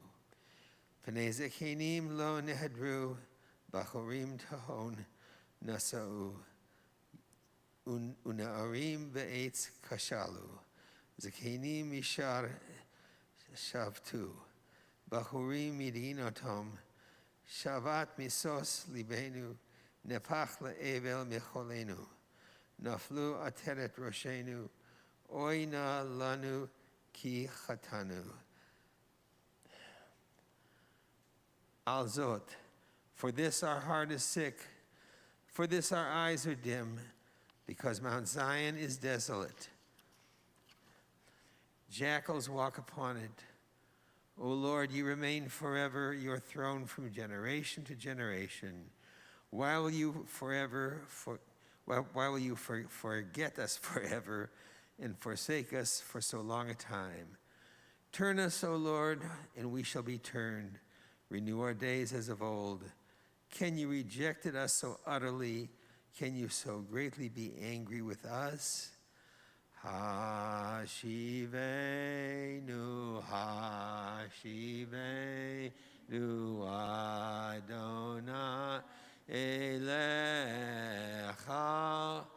Vena Shuva,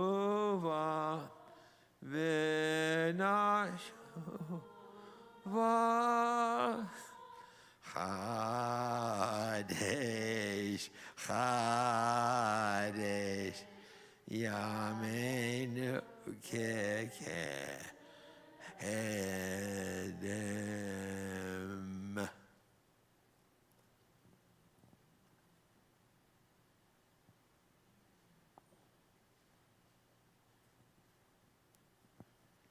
Turn back to the Black Book for a moment. Page 48.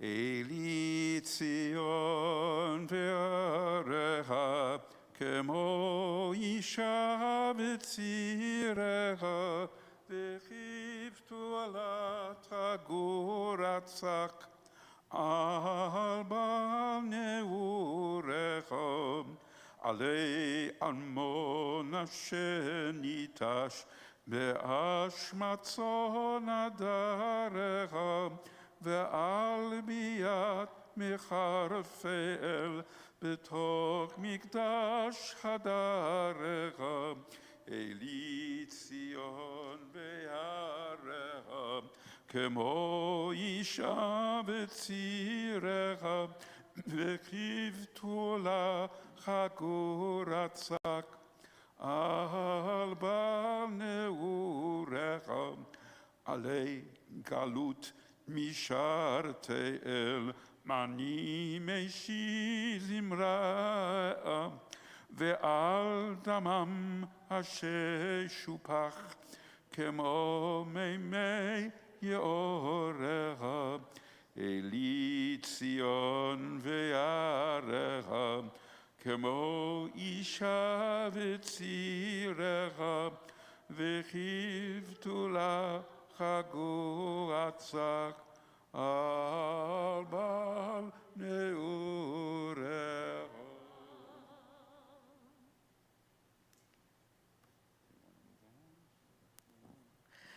All right. We have our concluding prayers now, beginning with Ashrei on page 78.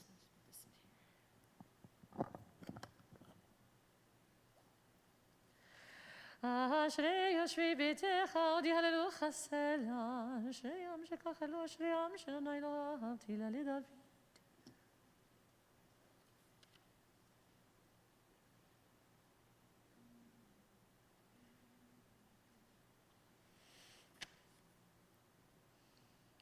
פותח את ידיך ומשפיע לכל חי רצון. תהילת אדוני ידבר פי ויברך כל בשר שמקול של עולם ועד, ואנחנו נברכיה מעתה ועד עולם. Hallelujah. We omit Psalm 20, as it is Tisha B'av. And we continue on page 81. ברוך הוא אלוהינו שברא לכבודו, והבדל לנו מן הטועים ונתן לנו תורת אמת. יהי רצון לפניך אדוני אלוהינו ולא אבותינו, ונשמור חוקיך בעולם הזה. ויבטחו ויחיידו איש שמך, כי לא עזבת דורשך אדוני, אדוני חביץ למען צדקו, יגדיל תורה וידיר. Continue with the Kaddish Shalem on 82, omitting the line of Tisha B'av for this occasion. יתגדל ויתקדש שמי רבה, ויאמר דברי חירותי וימליך מלכותי בחייכון ובמלכו וחייתך על בית ישראל, בגלה ובזמן קריב ואמרו אמן. יהי שמי רבה מבורך לעולם ולעולמי יומיה. יתברך וישתבח ויתברך ויתרום ויתנשא ויתהדר ויתעלה ויתהלל שמי תקודשה בריחו לעילה מן כל ברכתה ושירתה תשבחתה ונחמתה תאמן ויעלמה ואמרו אמן. יהי שלמה רבה מן שמיה וחיים עלינו ועל כל ישראל ואמרו אמן. עשה שלום ממרומה ויעשה שלום עלינו ועל כל ישראל ואמרו אמן. Continue with Aleinu, page 83. עלינו נשבח לאדון הכל, לתת גדולה ליוצר בראשית, שלא עשנו כגויי הארצות, ולא שמנו כמשפחות האדמה, שלא שם חלקנו כהם, ויגור עלינו ככל המונם. ואנחנו קוראים ומשתחווים ומודים לפני מלך מלכי המלכים הקדוש ברוך הוא שנותן השמיים ויוצר הארץ. כי נקבל לך אדוני לא לראות מהרה בתפארת עוזך ותקן עלה במלכות שדי. כי המלכות שלך היא ולמעט תמלוך בכבוד, ככתוב בתורתך, אדוני ימלוך לעולם ועד. ונאמר, והיה אדוני למלך כל הארץ, ביום ההוא, ביום ההוא, יהיה אדוני אחד, ושמו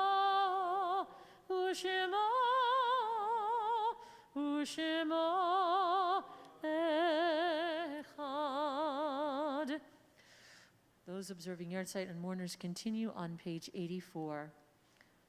Yitkadal v'yitkadash shemei rabba, be'alma divra chirutei v'yamlich malchutei, b'chayechon u'v'yomechon, u'v'chayei dechol beit Yisrael, בעגלה ובזמן קריב ואמרו אמן. יהי שמי רבה מברך לעולם ולעלמי עולמיה. יתברך וישתבח ויתפאר ויתרומם ויתנשא ויתהדר ויתעלה ויתהלל שמי דקודשה בריחו לעילה מן כל ברכתה ושירתה תושבחתה ונחמתה דאמירן בעולמה ואמרו אמן. יהי שלמה רבה מן שמיה וחיים עלינו ועל כל ישראל ואמרו אמן. עושה שלום במרומיו הוא יעשה שלום עלינו ועל כל ישראל ואמרו amen. And we conclude here as it is, Tisha B'av.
I just want to give this to him.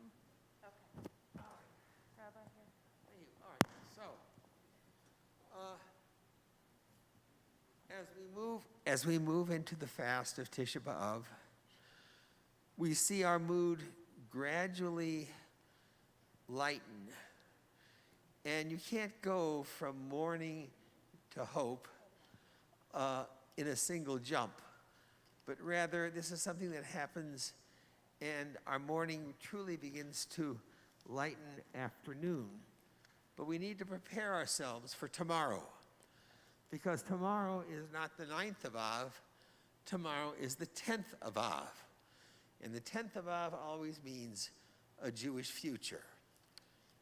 To gain a precedent to what happened in the 10th of Av in future, in the past, let me begin with a quote from a commentary not officially sanctioned on the Mishnah of Pirkei Avot. There's no Gemara on Avot, but there was a text called Avot de Rabbi Natan, which begins like this. A story is told that Rabbi Yochanan ben Zakkai, the one, by the way, who codified or to establish the academy at Yavna, and Rabbi Yoshua, who was a great pessimist, were walking by the ruins of the temple. Rabbi Yoshua said, Oy lanu, that the place where atonement for the sins of Israel were once made has been destroyed. We have no recourse, our future is lost. But Rabbi Yochanan ben Zakkai replied, do you not know that we have a means of making atonements even as good as this? And what is that? Gemilut chasadim, acts of loving kindness. As it is said in Hosea, I desire chesed, loving kindness, and not sacrifice. Well, that represented a radical change that took us from the world of temple and sacrifice and animal sacrifices into the world of Torah, Avodah, and Gemilut Chasadim. Torah, worship in place of sacrifice and deeds of loving kindness. And it was a radical change. Dare I say, for the home team, a reform. And each generation or each period has had reforms which echo that. And it's my belief that Judaism has changed by radical means, which then have been, shall we say, harmonized with the precedences of the past. And so therefore, we now go to a period of time, I suggest, with COVID, with the web, with the distrust of institutionalism in Jewish life, that we're ready for another kind of change. But all of us sit here, we read surveys, and we find ourselves to be in the position that the scholar Simon Ravidovich called the ever-dying people. Ravidovich said, the world has many images of Israel, but Israel has only one image of itself, and that is of an expiring people, forever on the verge of ceasing to be. He who studies Jewish history will readily discover that there was hardly a generation in the diaspora period which did not consider itself to be the final link in Israel's chain. Each as always saw before it the abyss ready to swallow it up. Often it seems as if the overwhelming majority of our people go about driven by the panic of being the last. Well, if Jewish history teaches us anything, it tells us that there is always a 10th of Av, but we don't know what it is. And I can tell you on the authority of my position that the Jewish future is not given over to rabbis. Rabbis simply follow. We are the experts in what Judaism was, and what Judaism will be is from Amcha, God's people.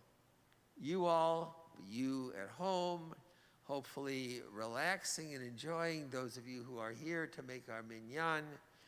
And all I did was to invite very gifted people to discuss or share some thoughts about how they feel the Jewish future is going, or even better, ought to go.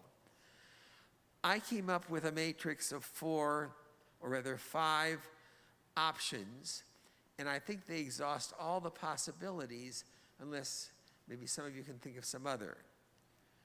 Option number 1 on the 10th of Av was fight to the end.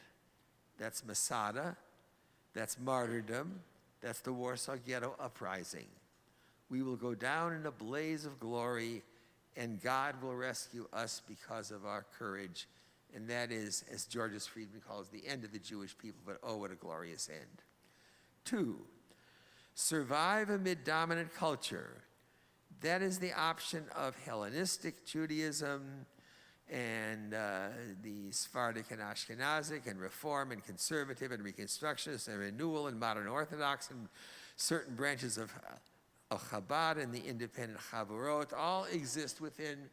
We live in a world in which Jewishness is not the dominant culture, and we will harmonize, sometimes gloriously, as in the days of Maimonides, who succeeded in making Aristotle kosher.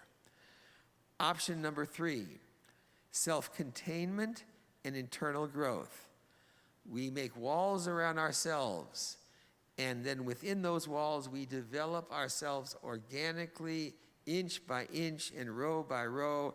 We are the Haredim, the right-wing Hasidim, and indeed we build halacha, and ultimately we wait for Moshiach, the Messiah, to end it all. And 4, secular Jewish cultural nationalism. Jewish religion, like all religions, is not a thing of the future. Religion is only part of a culture. We will emphasize our peoplehood.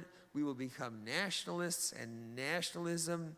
We will go for Zionism in its most radical form, and Jewish cultural renewal, and ultimately our musical genre cantor is the klezmer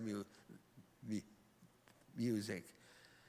And finally, for which I hope I can find nobody here or abroad, it's over. Assimilation. I have Jewish background, but I am Jewish no more. Or in the words of the old folk song that we used to love to sing in camp, to, so to speak, antagonize the counselors, it takes a Jewish man to sing a Jewish song. I'm Jewish now, but I won't be Jewish long. That would be number 5. Well, this is my matrix, and this is the end of the Jewish people, or the beginning. It's the 10th of Av. Liz, what say you? Thank you, Rabbi. First of all, I'd like to thank the Rabbi for organizing today, and it's out of his respect for his students that he created this program for today. So thank you to Ray for bringing forward this idea of spending the day together in study and discussion, and thank you, Rabbi, for honoring your students. So I'd like to offer a different option, Rabbi, with great respect to you. And I was inspired by this option, but from an editorial that I read this week in the Forward by Laura Adkins, who's the opinion editor for the Forward. And she said, instead of us planning about what we need to do on the 10th, let's really sit in what we're supposed to do on the 9th, which is to just be sad. And it's not a sadness like those of us have maybe created for kids at Jewish summer camps or experienced ourselves when we were at Jewish summer camps, where we go through the lachrymose history of our people, and that only bad things happen to the Jews. But that we sit in just what it feels like to be sad. That only when we can do that can we then really appreciate the times when we sit in joy? And only when we sit in sadness fully can we begin to really process that sadness, not over-intellectualize it. We often think big, but we don't often feel big. On Tisha B'av, we're not supposed to study Torah. We're really relegated to just Echa and Jeremiah and Isaiah. And thinking, Adkins posits, holds us back from feeling. We need to be sad today in order to then prepare to reconnect with others. And that's, I think, the option that I want to offer us, is that we need to be sad today so that we can begin to reconnect. Jackie, before she started to chant Haftarah, mentioned looking at the newspaper today and being really saddened by the news about cherries, and that the lack of cherries in our world is our own doing.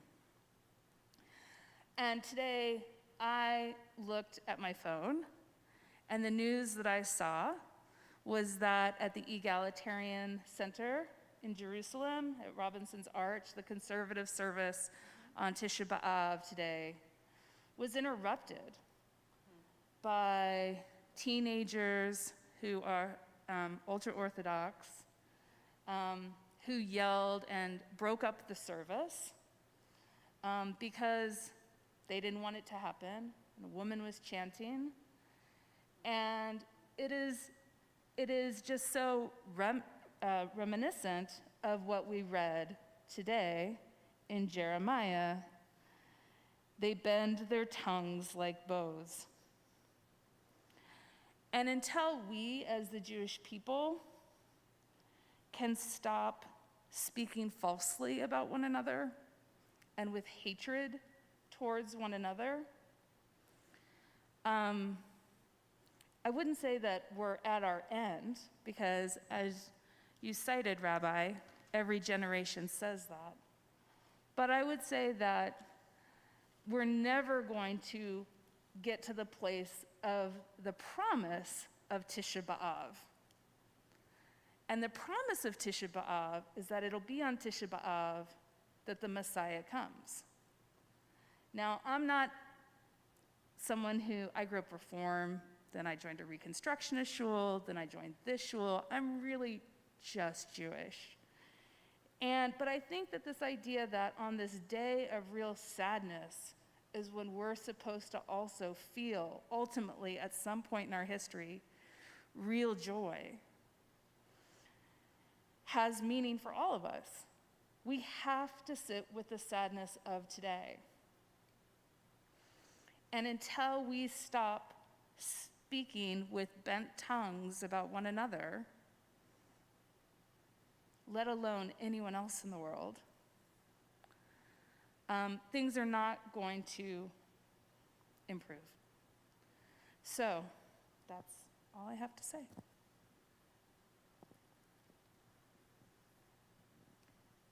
So there's only a few of us here, and besides the people that are on Zoom. And before I can speak on some of the things that both Rabbi and Liz have brought up, but I'm wondering if we can talk a little bit and make this a conversation. Make this a conversation.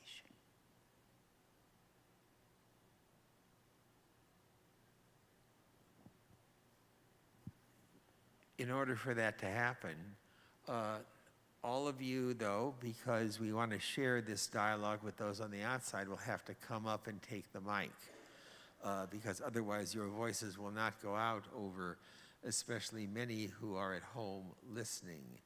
I think that what possibly Meira is asking for, and we thank both Liz and Meira, and especially Meira, who has, so to speak, gone through a difficult, challenging period and struggled to even be here with us. So we thank her for that. So we'll ask, please, any of you, and especially Faye Lincoln, our chairman, please come on up and share a thought or six.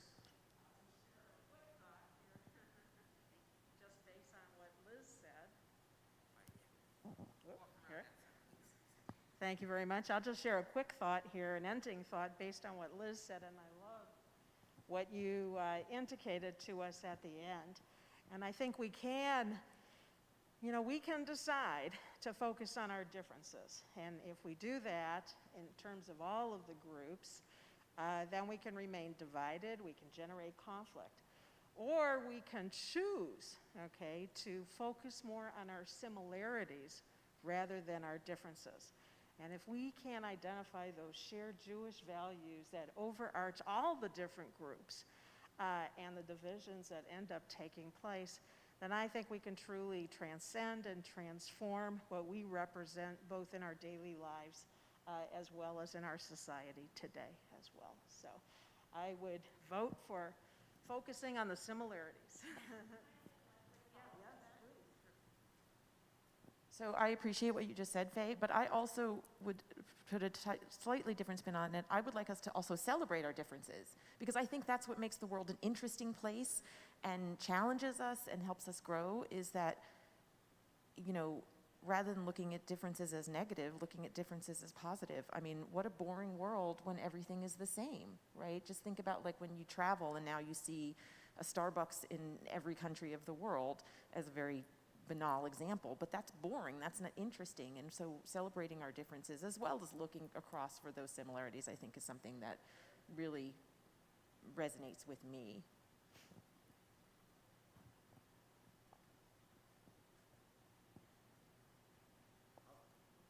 I'll do like we do for the Tisha B'av list.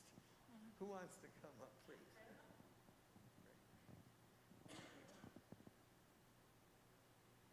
Both of you? Either? So it's a couple of things that have come up. And one, I think that the opportunity to sit and ask Echa, which is a thread. It's in Yirmiyahu, it's in Yeshayahu, and of course it's in the long and difficult poem that we read today.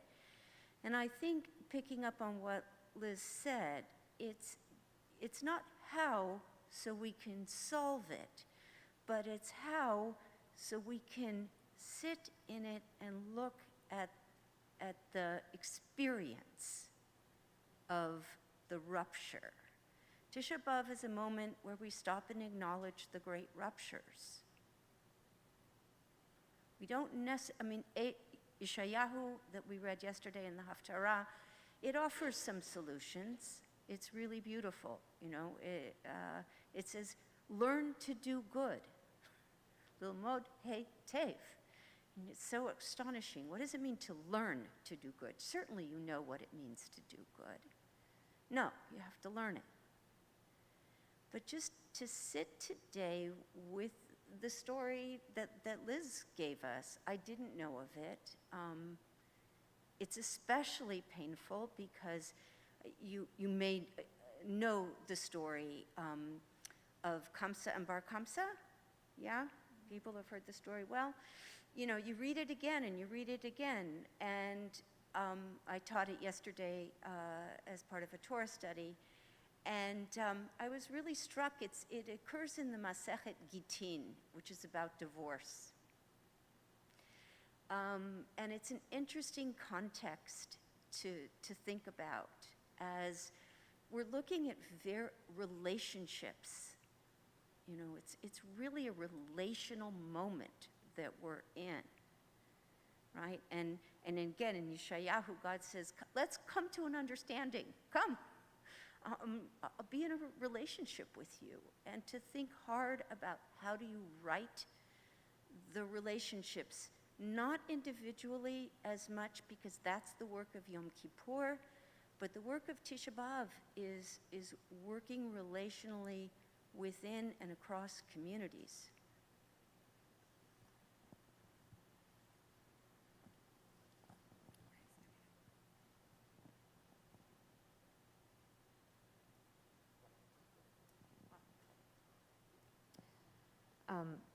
So I was hearing a couple of themes running through. we were talking about sadness, but I think we're talking specifically here about grief. And if we're thinking about Jews, the ever-dying people, it's not necessarily that we are always dying, it's that we are always changing. And part of the change process is grieving what we used to have, what we used to be, in the process of becoming what the next thing is. Not necessarily in a good or a bad way, it's just the new thing. Rabbi and I have discussed a couple times how the current pivot in our generation, me and Akiva's generation, has been away from strict denominational labels, and as that kind of comes to the forefront, we do have to acknowledge that we're leaving these strict denominations, and now we end up with the Jew who was we were here, we were there, and but we are still here. We're just not in the same form that we used to be. In terms of sitting in the sadness and processing it as we look to the future, that's what part of what today is for, as well as the many things that have befallen us in previous generations and in this one as well.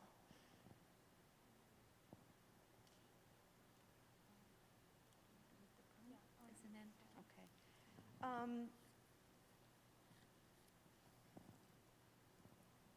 I wanted to offer you a poem by a poet named Ilana Bell, and it's called Letter to Jerusalem. I'm going to read the poem, and then I'm going to read the first line again as by way of conclusion. Letter to Jerusalem. To hold the bird and not to crush her, that is the secret. Sand turned too quickly to cement, and who cares if the builders lose their arms? The musk of smoldered rats on sticks that trailed their tails through tunnels underground. Trickster of light, I walk your cobbled alleys all night long and drink your salt. City of bones, I return to you with dust on my tongue. Return to your ruined temple, your spirit of revolt. Return to you, the ache at the end, at the center of the world. To hold the bird and not to crush her, that is the secret.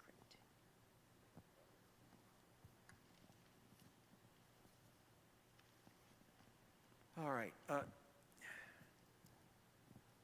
I'm going to take the privilege of a rabbi emeritus in a, let's say, on the very edge of the organized diaspora. Beyond Salt Lake City lies Ogden with kavod, and beyond Ogden comes a place where there are isolated pockets of individual Jews struggling to maintain their Jewishness, oftentimes with great courage and joy and success. But as I take a look at the North American Jewish community, to say nothing of Israel, the mode that's been developed for Jewish institutionalism is capitalism. 10 Jews get together and they incorporate themselves. You're an organization. Once you're an organization, you have expenses, you have a building, you charge dues, and you decide it's time to put up a structure. The building is your symbol of immortality because it makes a statement to the outside world. And finally you say, well, we can't carry it on by ourselves, and so we engage a cantor, a rabbi, a shoychet, a moel, and all this requires a vast institutional infrastructure that sets us up in a competitive mode for people who are seen not only as Jews, seekers, and people of faith, but also as customers. And that's been our undoing, I think, up to this point. Now, we can't quite get ourselves out of this mold by wishing it so.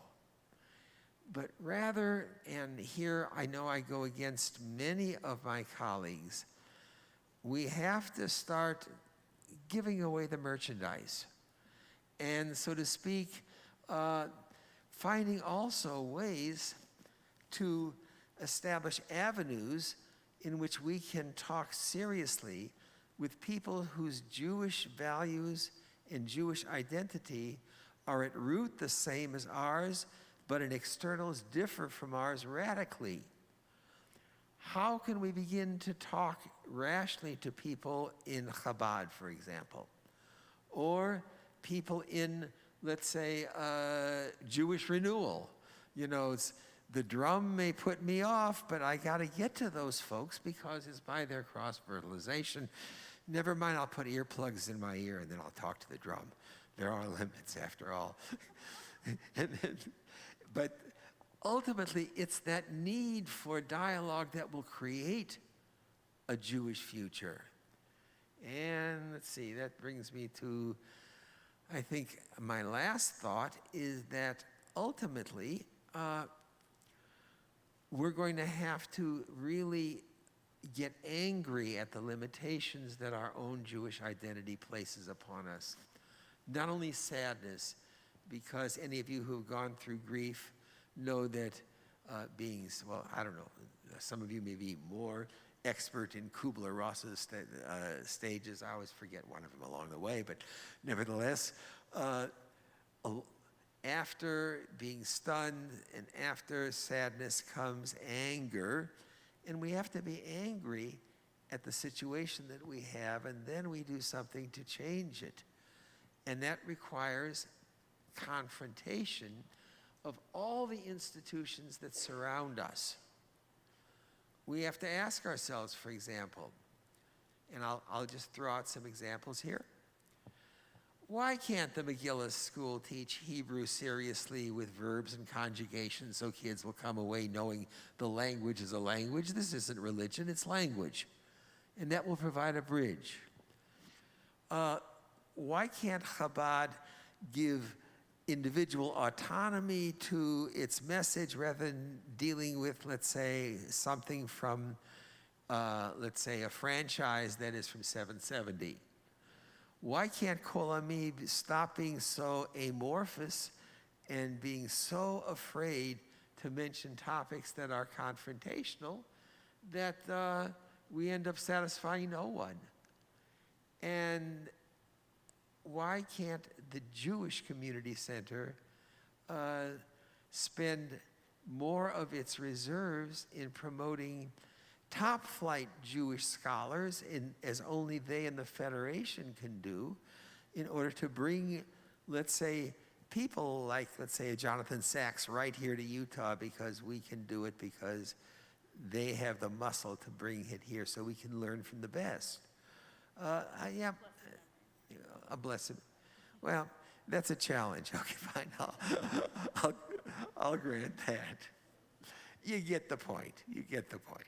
At any rate, Schiffman, okay? I mean, how much does it cost to bring Schiffman in? Never mind, it's invaluable. No, the Judaism of the future will be in our hands, not to crush the bird, or not to let the outside bird, and to channel our silence and our sadness and our true grief, and give ourselves a time to think about these options and go from tragedy. I'll close with a poem, and then I'll pass it on to you. Could I just speak to your point, and then you end with the poem? It might be really uncomfortable right now to hear specific institutions named. We walk very carefully because we are a small community, and it may feel like we're introducing things that will cause rupture. But I really, really appreciate what Rabbi Wenger said. And part of what allowed me to hear you clearly, I think, is thinking about what happens at the end of the Kamsa and Bar Kamsa story, because Bar Kamsa, who has been the one who's been ashamed, looks around and says, the sages aren't doing anything. The Chachamim are sanctioning this behavior. They're just sitting there quietly. And he says to himself, okay, then I have license to act as I will. So as hard as it is, I think to ask more of our institutions, more of our Chachamim, and to trust that we, even as a small community, can have those conversations.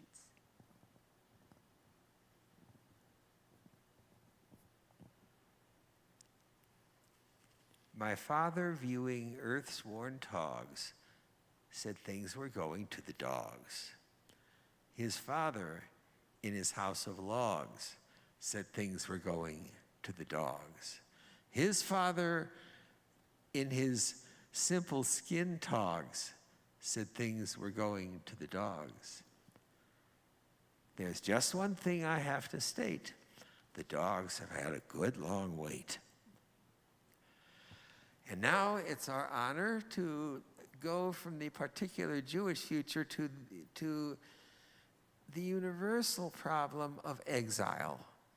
Because indeed, exile, we Jews have been well experienced at that, and so therefore we should be very, very well acquainted with the plight of exile and the byproduct of exile, for whatever causes, brings us to refugees. Speaking of refugees, we have in our midst, in our congregation, we're honored to have the program manager of the International Rescue Committee, and so therefore, and also a Jewish parent, a Jewish congregant, and one permeated with Jewish values, and so it's my honor now to present. Is she somewhere behind me? Where are you? Okay. I'm behind you setting up the technology. Fine. Pamela Silverman. Pam, we're here to learn from you now of a Tisha B'av theme that's universal.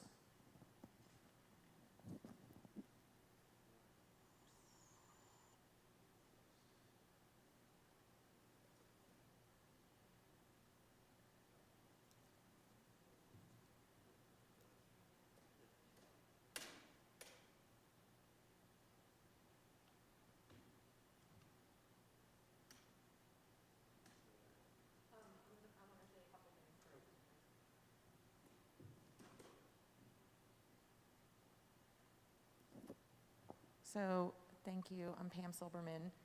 I want to thank Rabbi Wenger and Ray Jacobs for inviting me to do this presentation today. And I have to say that when Rabbi Wenger called me and I was in the airport waiting to get on a flight, I honestly knew very little about Tisha B'av. Like, it's not, a holiday that I have spent a lot of time considering in the past.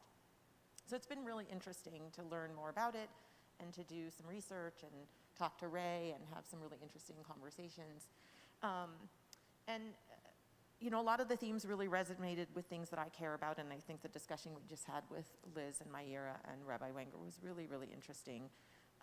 And one of the articles that I read talked about how some of the rituals of the holiday, like sitting on the floor and the fasting and not having access to food, are less to do with mourning and more to do with the experience of refugees, which I thought was really, really interesting to consider, because obviously the themes of the holiday are about Jews in exile and the various times in our history that we've been forced into exile.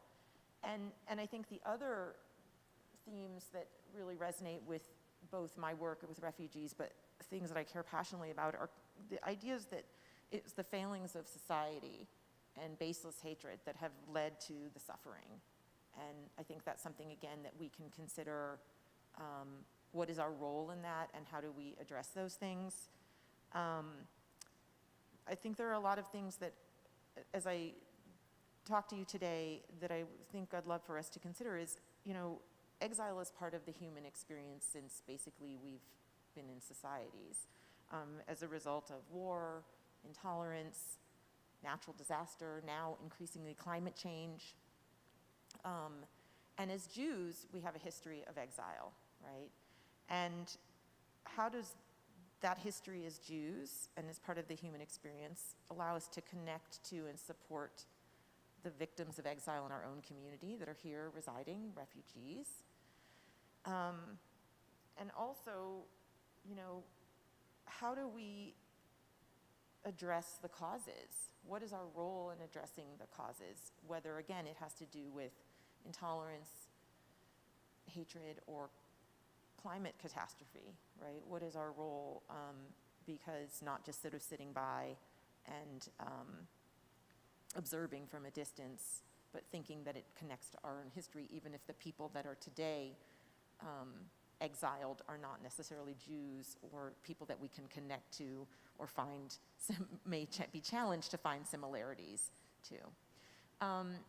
So I'm hoping we can kind of have a conversation, since it's such a small group of people and not just me up here kind of lecturing at you, because I don't really love that role. But I did want to start by sharing a video, because I think it encapsulates the refugee experience really, really well, and I think that is the goal, is to give us a glimpse into what it is to be a person who's exiled in today's world. It's about 10 minutes, but it's really very powerful and can speak far better than I can, so I'm going to put that on.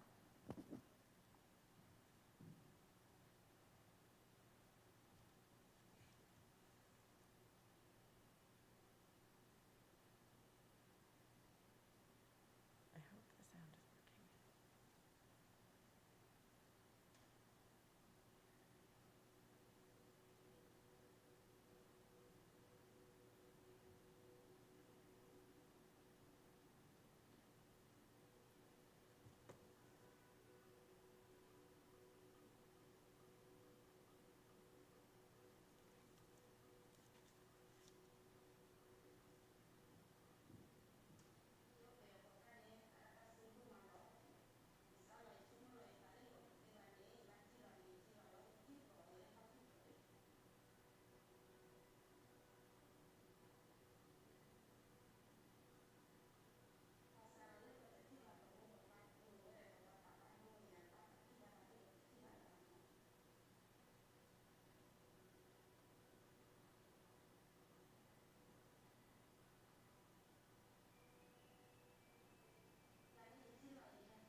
I wanted to talk about a few other things specifically, but I guess before I did so, I just wanted to see if there were any questions or comments based on what you saw in the video.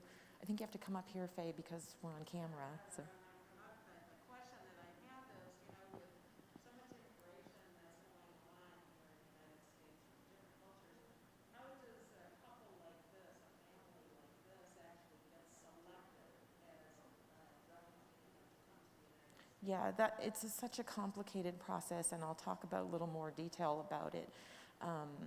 But it's really, I think that's one of the hardest things. And I have some slides to show that. But basically, in this video, it said meet the 1%, right? And so this video was made about 2016, 2017. Probably it was made pre-Trump. And at that time, about 1% of the world's refugees were resettled in another country. And I'll just show you really quickly. Hang on.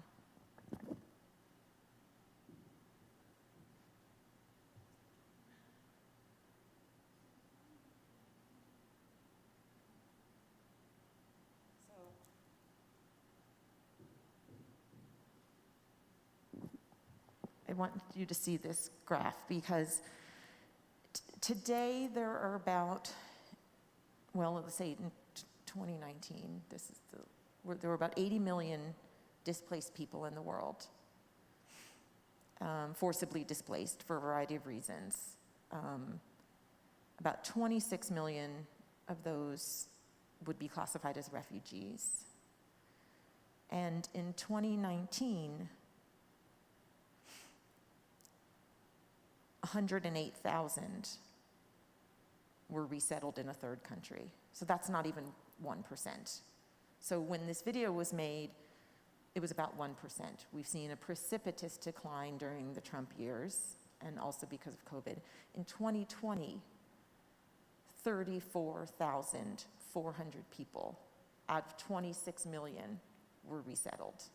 So I don't even know, that's less than 0.5%. So your question about how did these people get chosen, it's complete luck, it's complete, people have been waiting decades. As you saw in the video, the wife came to the refugee camp when she was 10 years old.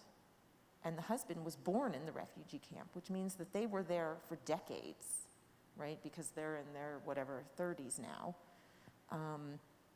And so that's one of the things I think we have to understand is that people live in this limbo state for decades and decades, and most people never get out of it. And there are sort of three options for people. So the point of this graph is that for every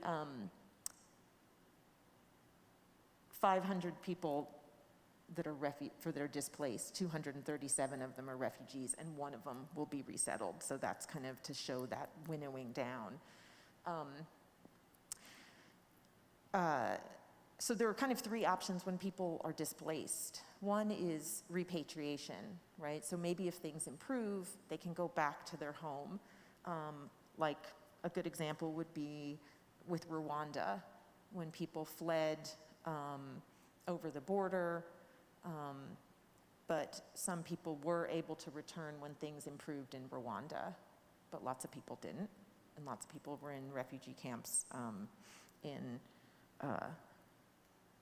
Kenya and Uganda and Tanzania for a really long time, and Burundi. The second is local integration, that the country that they flee to will take them in and let them stay there. That's a very rare, so again, like the Burmese is a good example. They have no ability to integrate into the Thai society. So they're in refugee camps in Thailand. They can't leave the camp. As it said, they can maybe work outside, but rarely. They don't have citizenship. They don't have access to education or income. And so, and again, this is decades and decades and decades for people. And then the third option is resettlement to a third country, like to the United States. There are about 26 countries in the world that accept refugees. And, you know, as we see, it's a very small proportion that are able to be resettled. Other questions or comments? I'm not going to go through all my slides. I just want to touch on a few points.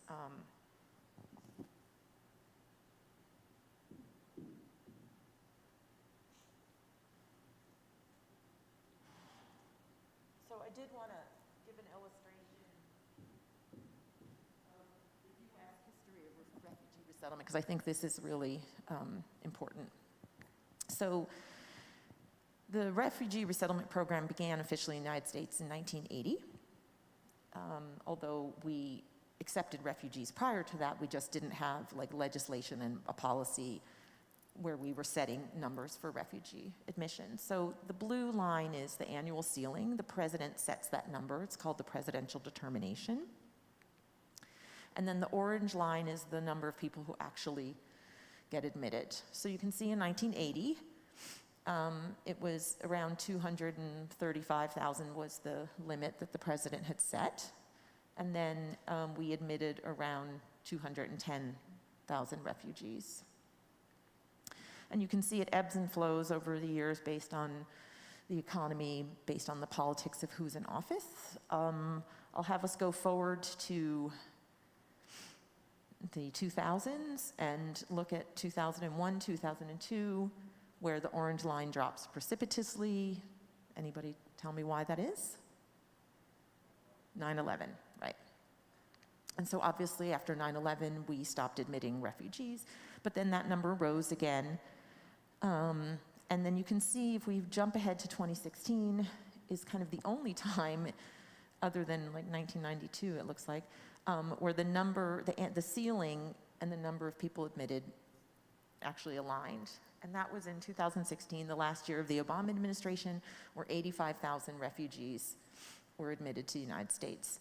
And then for the next year, Obama had set the ceiling at 110,000. But then obviously, we had a change of administration that brought in Donald Trump, and we know that he began immediately issuing orders to bar refugees from entering the United States.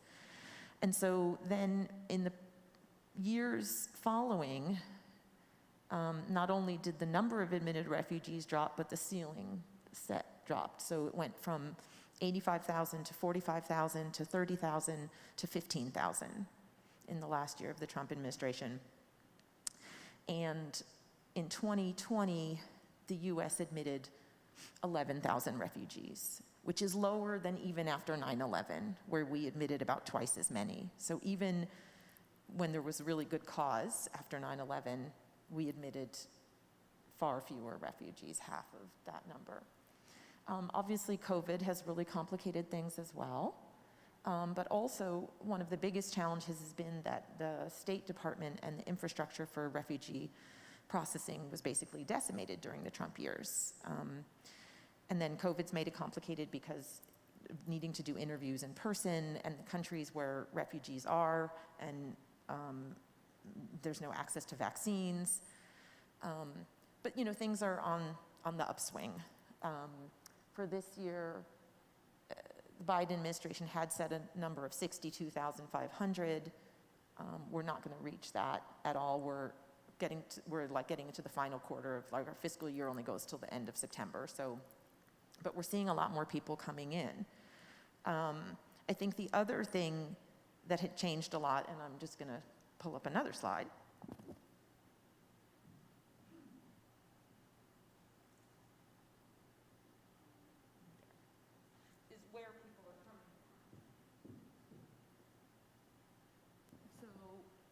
Prior to the Trump era, we had a lot of diversity of refugees, and I looked at the last 5 years of admissions for Salt Lake City for our office, and these were all the countries that people were arriving from.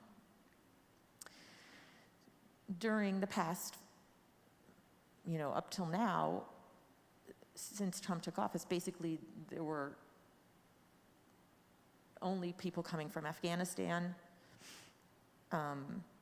the Democratic Republic of Congo, and Central African Republic and Rwanda. So kind of Central Africa and Afghanistan. The Afghans coming because they had served the US military and were able to come in, although Iraqis who did the same were not allowed to come in. No Syrians entered pretty much at all the United States during the Trump era. We're starting to see a few Syrians come in. Also, same, likewise, Somalis, Sudanese, pretty much any Muslim country was completely shut down. We are still getting a lot of Venezuelans because of what's going on there. The Bhutanese have pretty much stopped coming in, but that was a big population for a long time. And we're still seeing Burmese and especially Rohingya, which are a Muslim minority in Burma. And then obviously what's going on in Eastern Africa, like in Eritrea and Ethiopia now, we're seeing more coming in because of all the unrest there. So, you know, we see the shifts as we see the conflicts in the world and the crises that happen. But I was talking to somebody last night, and I think one of the things that's really also interesting, and going back to the situation of the family in the video, is that because people are living in this limbo for decades, the people that are entering are not necessarily the ones who are experiencing the crises now. So for example, I was looking at our arrivals coming for the next couple of months, and we're having lots and lots of Rwandans. And that's because although the Rwanda genocide occurred at this point, you know, over 20 years ago, the folks that were displaced because of that have been waiting to go somewhere for all those years if they weren't able to return to Rwanda. And so you're not necessarily seeing people who flee may not get anywhere for 10 or 15 years. And so they've lived in a very limbo like state for a long time. And so by the time they get here, they have lost a lot of hope. I think they have to hang on to hope that they might get a chance to go somewhere, but I think they've lost a lot of hope. And I think that's the theme I wanted to just touch on as we close, and I wanted to show you a couple more slides, is just how do we, the idea is like from exile to hope, right? How do we help people, and what role do we have to play in moving people from exile to hope?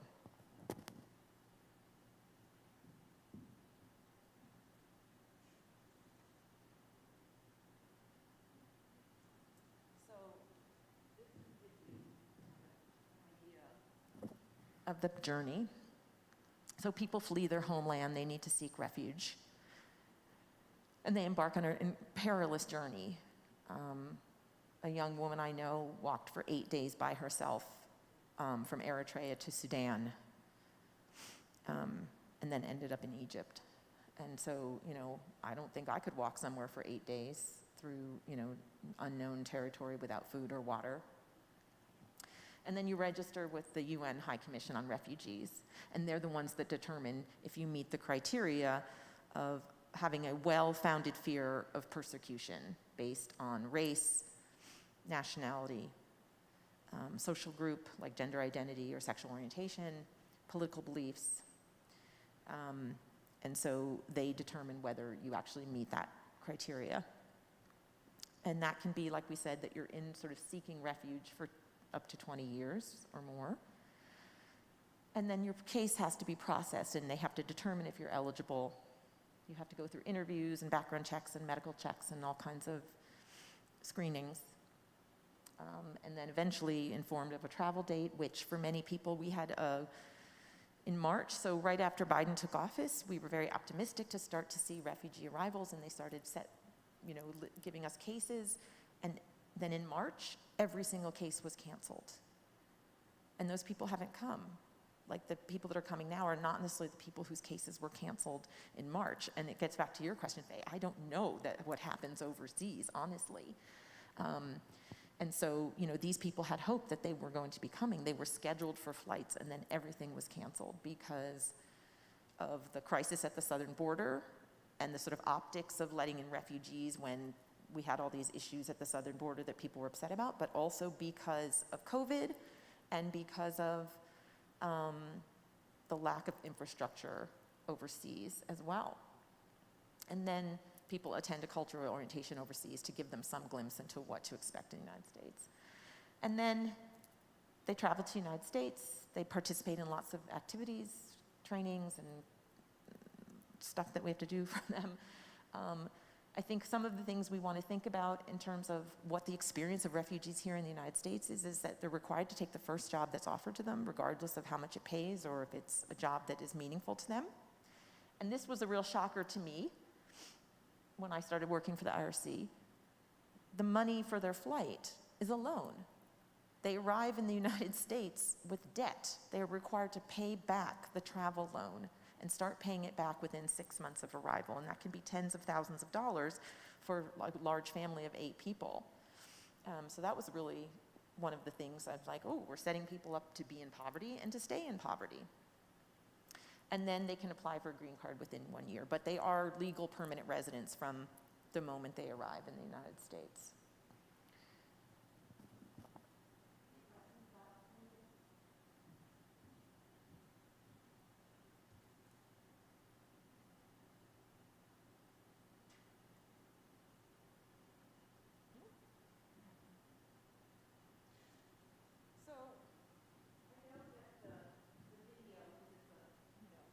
Promo piece for us paints a really rosy picture. But I think going back to the theme of like, how do we help people move from exile to hope, and what is our role in that as Jews and as people who have a history of exile ourselves. And this is really helpful to think about the experience of refugees. So it's a paradigm of trauma that we use to talk about working with traumatized individuals and being trauma-informed in our work.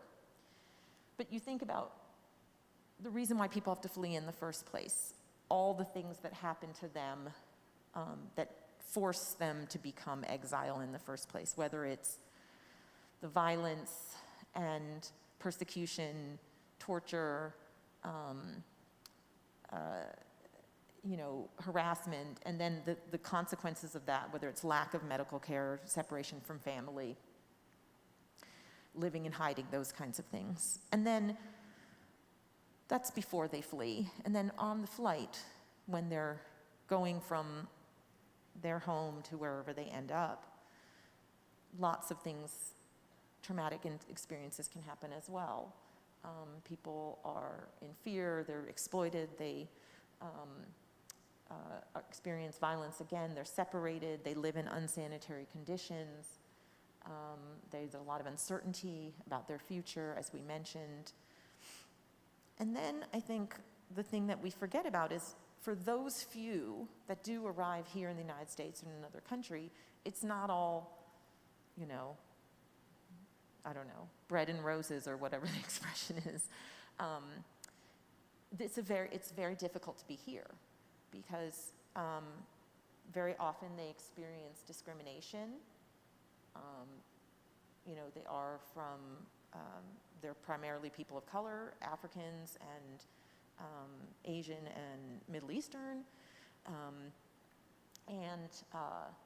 They are the ones who got out. They leave people behind, as we saw in the video, and there's a lot of survivor's guilt that comes from that.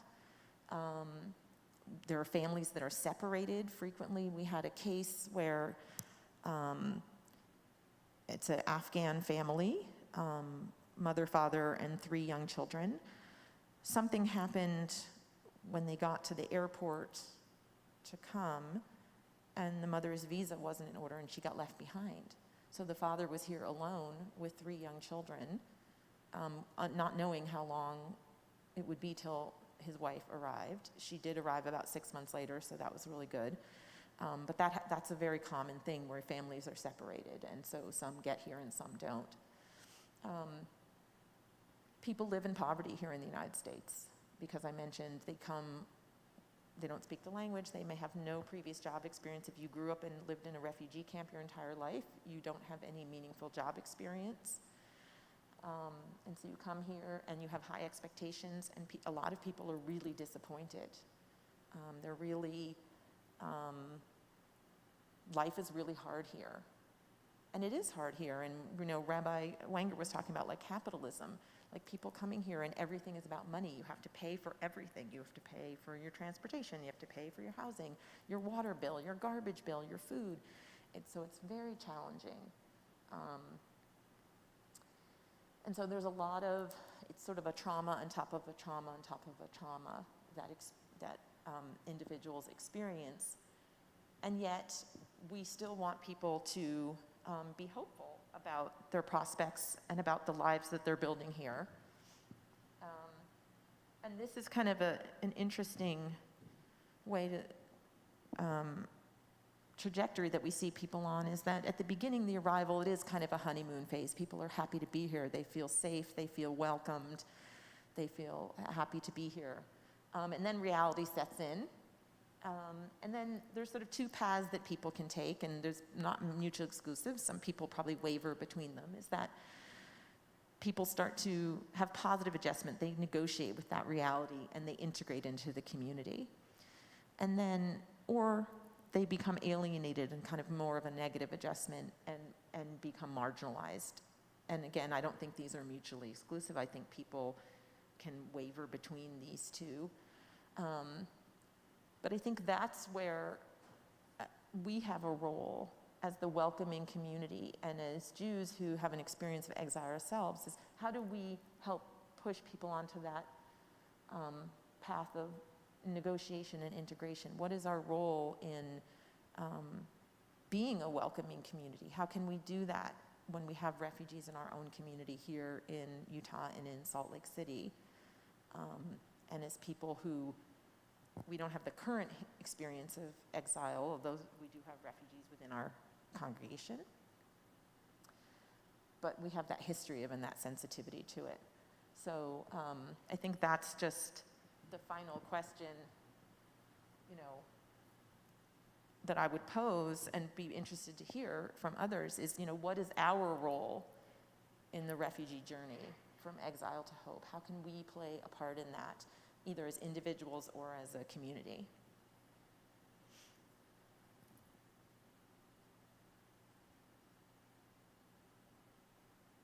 Any thoughts? Yeah. No.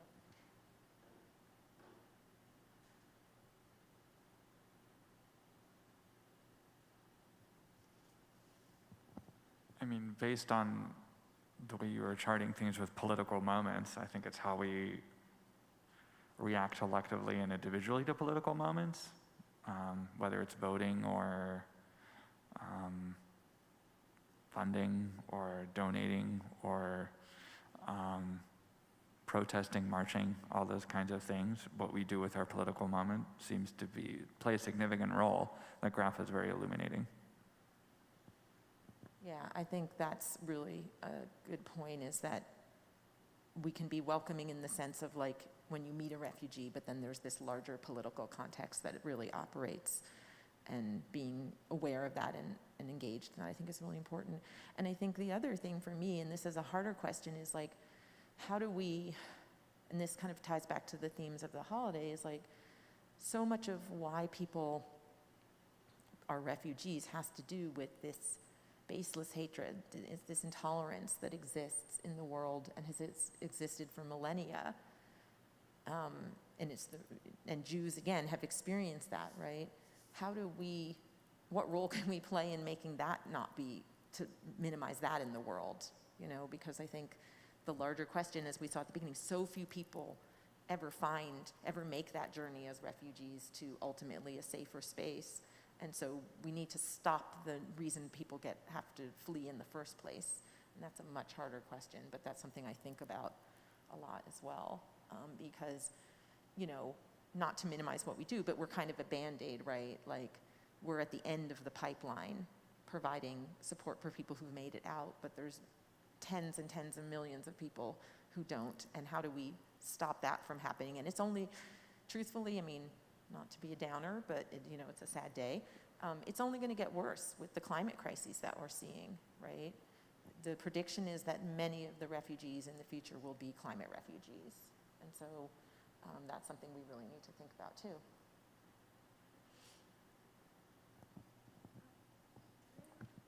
Do refugees have a way of connecting with the mutual aid community, like when they resettle, are they able to get in touch with other people that came from their country? Yeah, and definitely there are.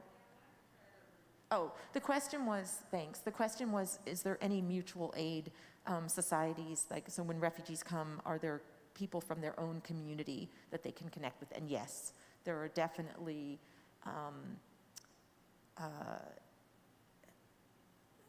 community groups, both formal and informal, that exist for ethnicities and religions and tribes. I had gone and given a presentation to the Congolese Bashi community, and it's like a tribe within Congolese, and they meet and support one another's culture. And one of our clients who was a new arrival was there at the meeting, so he had been connected into it, so for sure.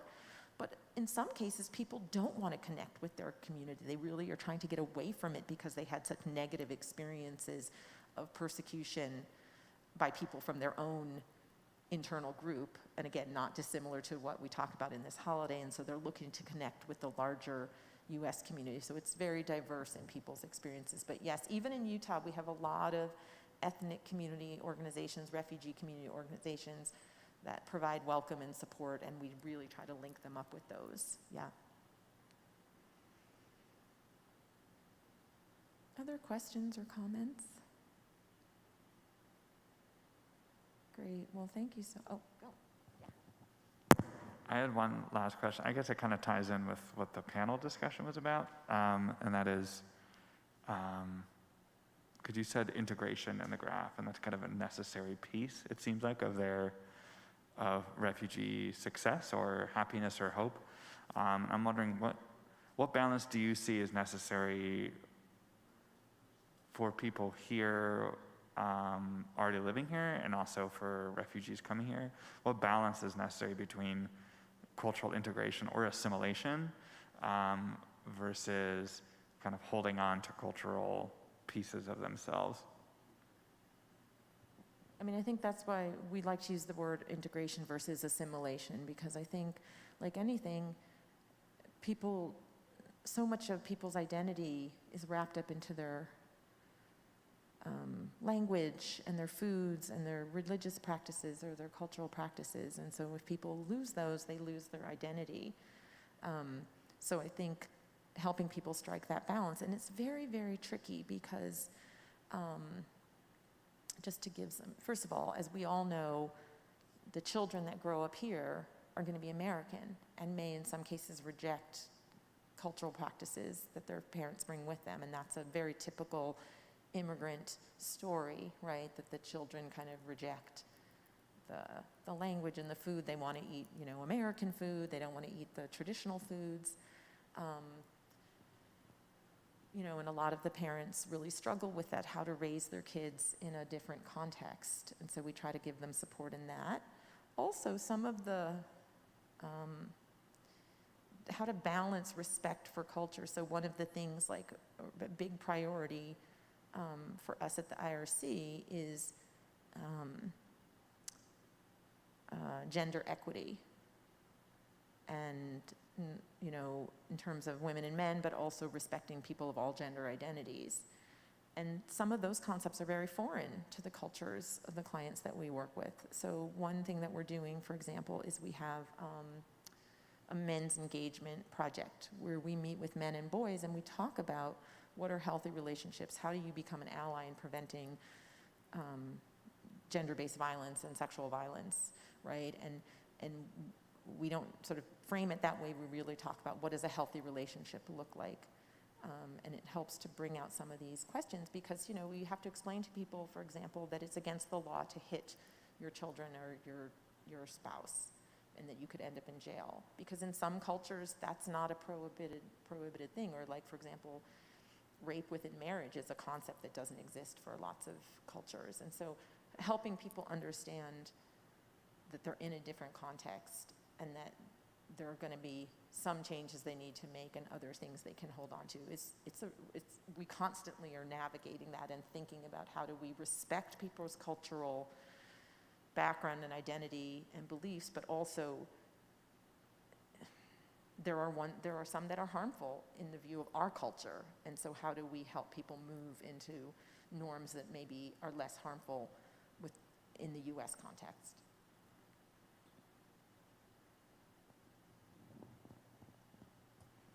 Just lean over. So, in the scope of like, what is it that people here or on the attending the live stream can do? It seems that there's like a whole bunch of different places in this trajectory wherein you can get inserted. Like you can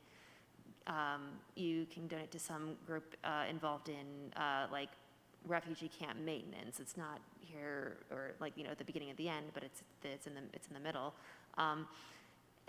So I'm wondering though, what would be something that we could do that would prevent additional refugee crises from occurring?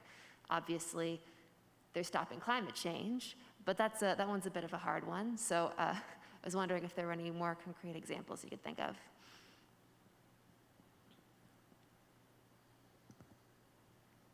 I mean, I think one of the big questions for me in terms of the United States in particular is immigration policy in the United States.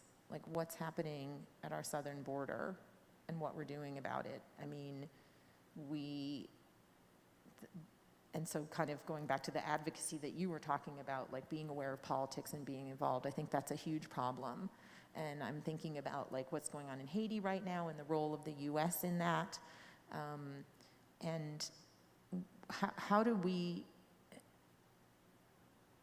what is our role as the United States, a powerful country, especially in this hemisphere, with stopping the reasons why people need to flee in the first place? And I think it's obviously very complicated, but it is political, it is economic. And I was just reading an article this morning about, like, you know, the support of the administrations for the prime minister that was just assassinated in Haiti, who was becoming authoritarian. You know, the U.S. had like been supporting him for years, both through Trump administration and Biden administration. And so we need to be more aware of the role that the U.S. plays in the world, I think is really important, and then be able to speak out. And so, you know, but if people are not political, I think that's harder. I think then you might want to do something more local in terms of either volunteering or supporting, you know, an organization that deals in these crises. One of the things that's happening in U.S. refugee policy is that we're going to implement a model similar to Canada, where individuals or groups can sponsor refugees. So not just like organizations like the IRC can resettle, but actually you could have, like Kol Ami, for example, could sponsor a family and be involved in supporting them here in the United States. So that's an option as well. And again, that's at sort of at the end of the pipeline what we talked about. I think the prevention side is huge. And, you know, I don't know that we have the answers, but I think the more people that are aware of it, I think awareness is the first step for sure. That's probably a very unsatisfactory answer.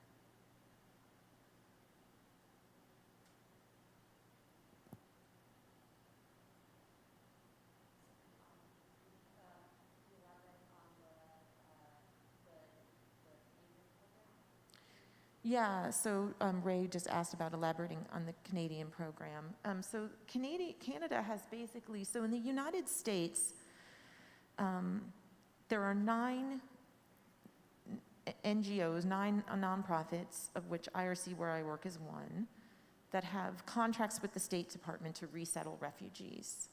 And so people can only come as refugees under sort of the sponsorship of one of these organizations. And then we are responsible for finding them housing and jobs and enrolling their kids in school, and we receive money that goes directly to the families, as well as obviously we take some money to support our staff and our infrastructure to do this.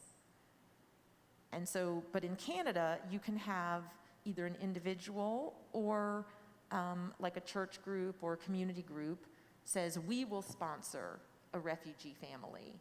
And they don't do it all on their own. They have support from like nonprofits as well, but they become responsible for some of the activities like finding the housing, helping the kids enroll in school, accessing medical care that we do. And what the U.S. is looking at is that to expand refugee resettlement, especially in cities that don't, or locations that don't have organizations like the IRC, the sponsorship model might be a way to go, rather than trying to create a whole new organization in a community that doesn't have it. Like, let's say in Logan, or if we're looking at Utah or in St. George or something, you could, rather than trying to open up an office there, what you would do is have individuals or community groups sponsor the refugees and then receive sort of external support from a place like the IRC. So we don't have that model in the US, but we're looking at it now as a way of growing the refugee program. Yeah.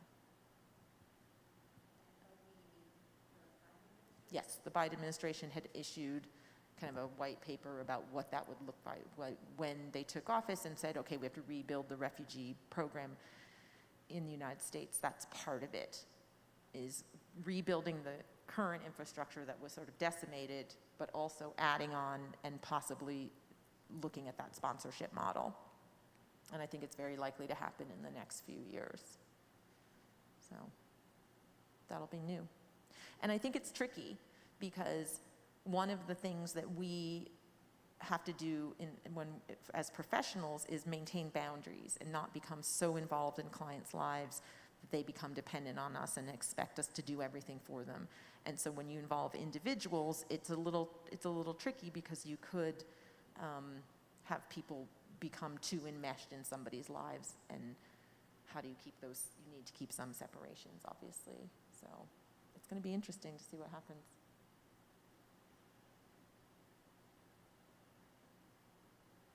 Cool, thanks. This is great.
We're not going to start before 12:30. Just as Jerry Siegel is setting up, we're going to take a few minutes for them to do a setup, and then I'm going to go ahead and introduce Jerry. So let them take their time, and Jerry will tell us when she's ready.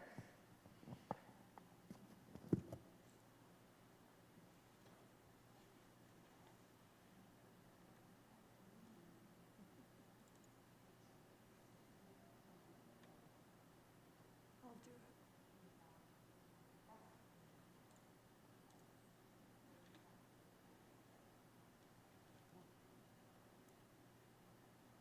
Okay. Am I turned on? Okay. but I'm not. Hang on a second, I'll introduce you, okay?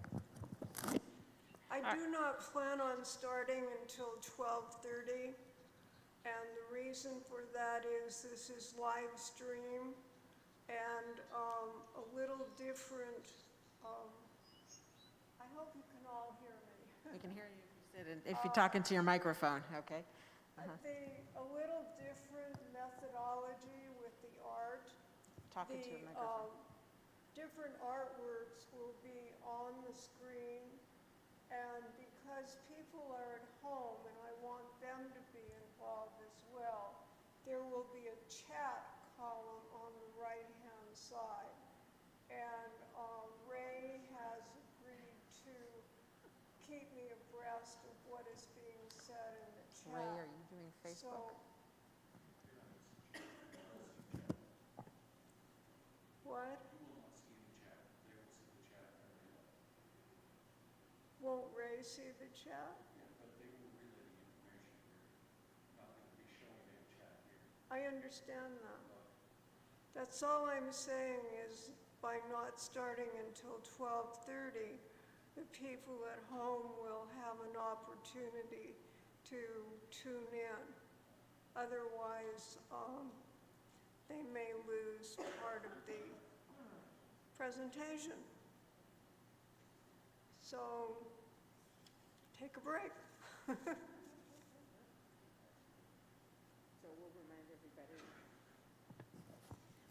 As Jerry has indicated, we'll officially start at 12:30, so we have a few minutes before that. So for those of you at home, before we do introductions, okay, take a break and come join us again at 12:30, okay?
Again, for the people, for the benefit of the people who are on live stream who are just starting to tune in, we're actually going to start at 12:30. We're going to start Jerry Siegel's presentation. We'll do a brief introduction of Jerry, and that's something that we're really looking forward to. So again, we'll see everybody here at 12:30 in just a couple of minutes.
Great. It's probably going on 12:30, so we'll go ahead and get started. I have the pleasure of introducing Jerry Siegel to you. Jerry is actually a docent at the Utah Museum for Fine Arts at the University of Utah, has been for many, many years, and is quite an expert in this area, as it turns out. Jerry is going to be giving us a tour of art scrolls and famous art related to this period of Tisha B'av and its relevancy. We really are looking forward to seeing this. Hopefully, everybody on the live stream can see this in terms of the film as the different screens that you'll be seeing. While you're watching and listening to this presentation, you have access through your live stream and Facebook. You can actually go online to Facebook for Congregation Kol Ami, and your questions can be asked as we continue on with this presentation so that it will be a little bit more interactive, both with the audience here as well as with our Facebook questions. And Ray Jacobs, who has helped put together from the Adult Education Committee, will be monitoring the Facebook questions and asking those questions of Jerry. So we'll get questions both from the audience as well as from the live stream audience. So Jerry, welcome, and we're looking forward to your presentation. Thank you. Am I ready to start? You can get started. Thank you very much. Ray, are you going to be sitting back there?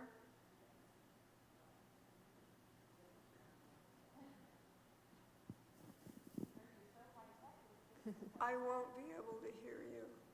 I'm sorry. Are we coming through?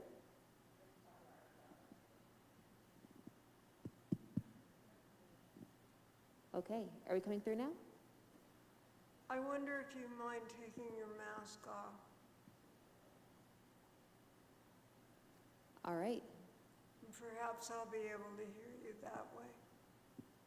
And in addition to Ray monitoring the live stream, Stephen will be monitoring the people here in the synagogue so that we'll get all of the questions or comments answered. First of all, good afternoon, everyone. As Faye said, my name is Jerry Siegel, and I am a docent at the Utah Museum of Fine Arts on the University of Utah campus. And also, I'm a member of Congregation Kol Ami, going back to Congregation Montefiore, quite a while.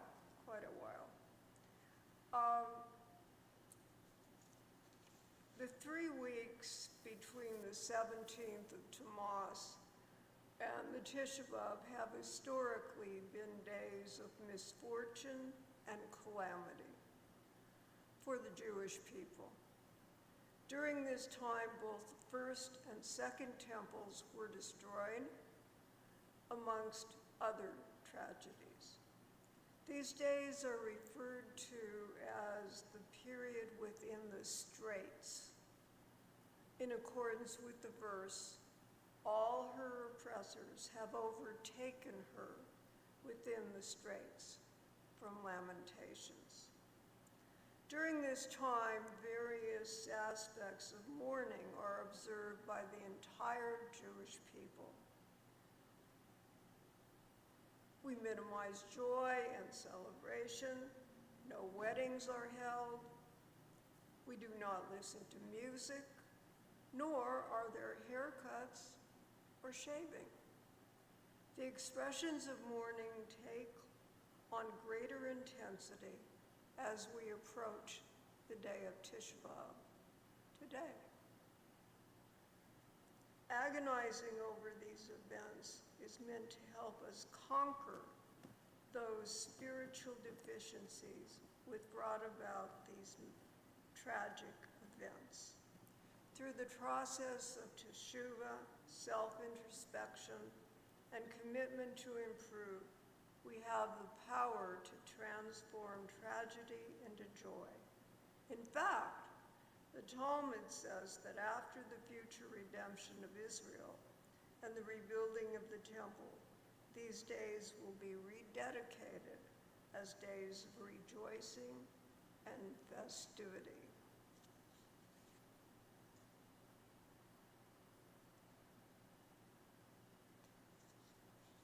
On your screen now, we see an amazing work of art by Marc Chagall, whom I'm sure that most of you are familiar with. He was a Zionist, and this particular work of art is an etching. An etching is a kind of print where the artist incisors lines and achieves a picture on perhaps a large piece of metal. But with an etching, something different happens before there's a print. Acid, the artist pours acid onto those lines. Better incising to make a more prominent print. In order properly to mourn, one must feel the tangible loss of something, something cherished and remembered. Words alone are insufficient for the task. It helps enormously to be able to visualize, to be able to see, if only in the mind's eye, that which has been lost. Among the Jewish artists, as I mentioned, was Marc Chagall. For some reason or other, when we look at the tragedies associated with Tisha B'av, there are very few Jewish artists who did anything on paper or in any other way to commemorate the tragedies. Chagall was commissioned to do originally some 60 etchings having to do with the Bible. And then he was commissioned to do a similar number. Funding, unfortunately, cut short the number that he did. On your screen is the capture of Jerusalem. This was number 3 in that biblical series by Marc Chagall. The date, 1956. There are many, many ways of looking at art. There are many, many ways of understanding art. There's something called slow looking, which has become very popular in recent years in museums. Very often you have people who run into a museum, I've got 25 minutes, and they go dashing past each one of the artworks. This slow looking is completely opposite from that. It gives you an opportunity to spend a lot of time just in front of one piece. And there are many ways of explaining the art. Today, we're going to use storytelling. So let's take a slower look. Let's take a more storied look at the capital of Jerusalem. We see at the top an anguished angel, the angel being the representative of God. We don't see God very often, and he sends us angels to tell us stories and to do his bidding. And in this case, the angel is setting fire to Jerusalem, to the Second Temple. Looking more closely at the bottom, we see the Jewish people on their way to exile in Babylon. Mostly women, wrapped in cloaks, babushkas on their heads, except for one woman with a crown on her head, moving two small children along. And then a man with his arms outstretched upward. Please feel free to raise your hand at any time if you have a comment.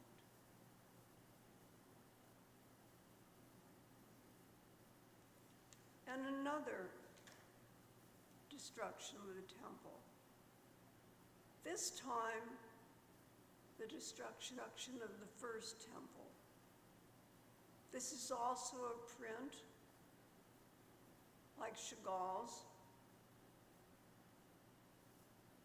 The difference being that it's an engraving, so that the lines in the material used are not as deep.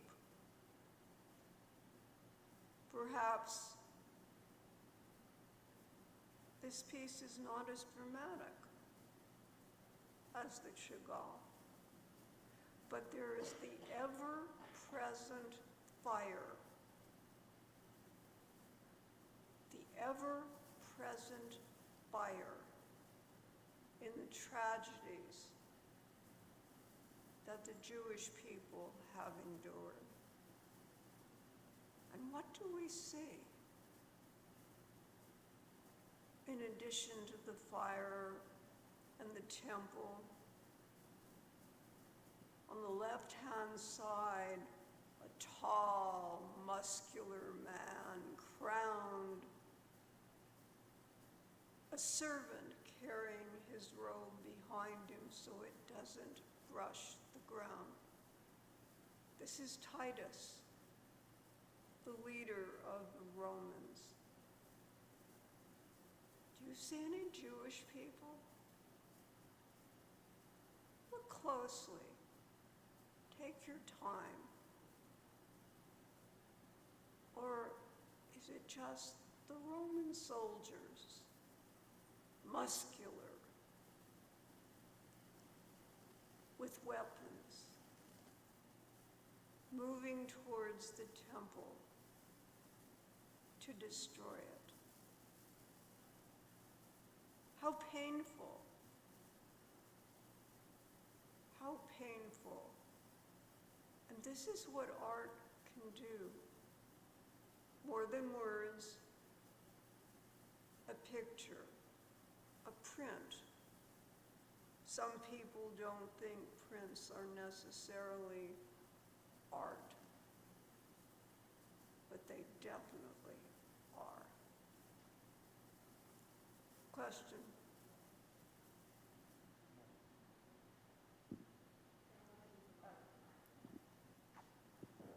If you wouldn't mind removing your mask. Yeah, just quickly, can you tell us who the artist is and what year this engraving is from? Yes, I can. The artist is a man named Philippus. Let me find my notes here. So sorry about that. Just take me a minute. The artist is Philippus. Gracious. The year was in the 16th century, and it's Philippus Gall, G-A-L-L-E, Terret, T-E-R-I-T. This was probably, I'd say,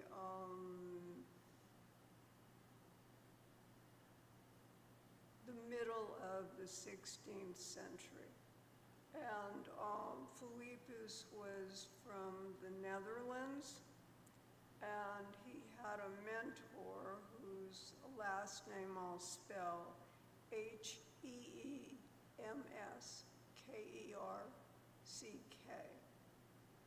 This particular print resides at Harvard, and in researching it, it was impossible to come up with any kind of information. I believe that Rabbi Wenger even wrote them and did not hear back from them.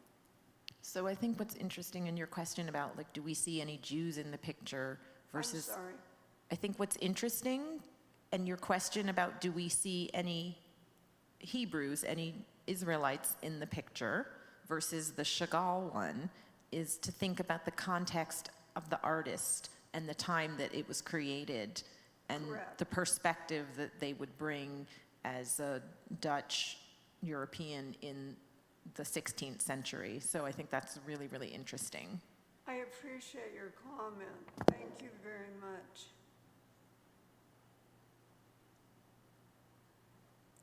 And yet another destruction of the temple. This also is the destruction of the first temple, and it's very, very different from the prints. It's an oil. The artist, Francesco Hayez, was obsessed with the subject matter of the destruction of the temple. Looking at it architecturally, yes, there's an altar and there are steps, but actually there were no steps for this temple. It was a ramp. And this is much more violent than what we've seen before, with the Romans throwing off the altar the Jewish people. And mayhem below. There's nowhere to go. Nowhere to go. And then the smoke, the fire again.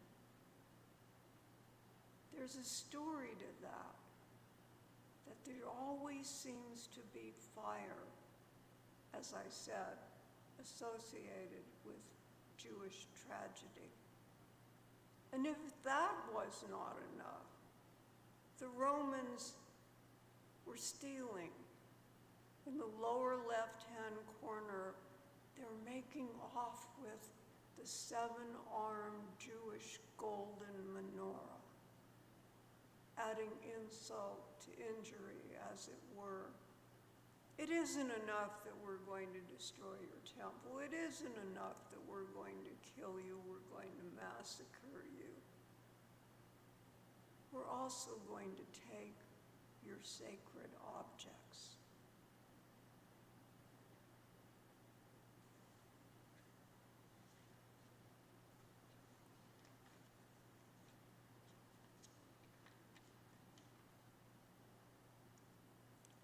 We move forward a few centuries from the 16th century to the early 20th century, to the Kiev pogrom, mob, riot, mayhem. I used to think that pogroms were, well, there was the major one that's mentioned often with Tisha B'av, the Warsaw Ghetto pogrom in 1942. And then we think of Tavia and Fiddler on the Roof and a few Russians coming in to create some sort of havoc among the Jews and the Jews moving to the United States. Because at that time, somehow it was allowed. But that isn't true. There have been pogroms for hundreds of years. Look carefully. The Kiev program of October 18th to 20th came as a result of the collapse of a meeting at the City Hall in Kiev in the Russian Empire. Consequently, a mob was drawn into the streets. Among the perpetrators were reactionaries, anti-Semites, and common criminals proclaiming that all Russia's troubles stemmed from Jews and socialists. The program resulted in a massacre of approximately 100 Jews. Look at it. Can you make out people? This is a print. Think back to January 6th of this year. Think back to your television screens. What was running hour after hour? A mob scene. People attacking the capital of the United States of America. A massacre. People dying. People being wounded. Lies being told. Could you make out the people? It took the various agencies months to figure out who was there. And this, over 100 years earlier, is like that. Can you even tell who are the perpetrators and who are the poor people who are being beaten, who are being killed, who are being taken off, perhaps to jail?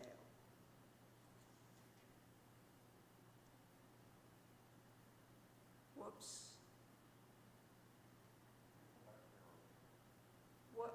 Come and help me, please.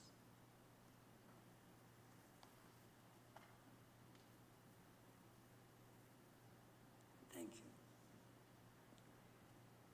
Synagogues seem to be the prime target of people who want to destroy Jews.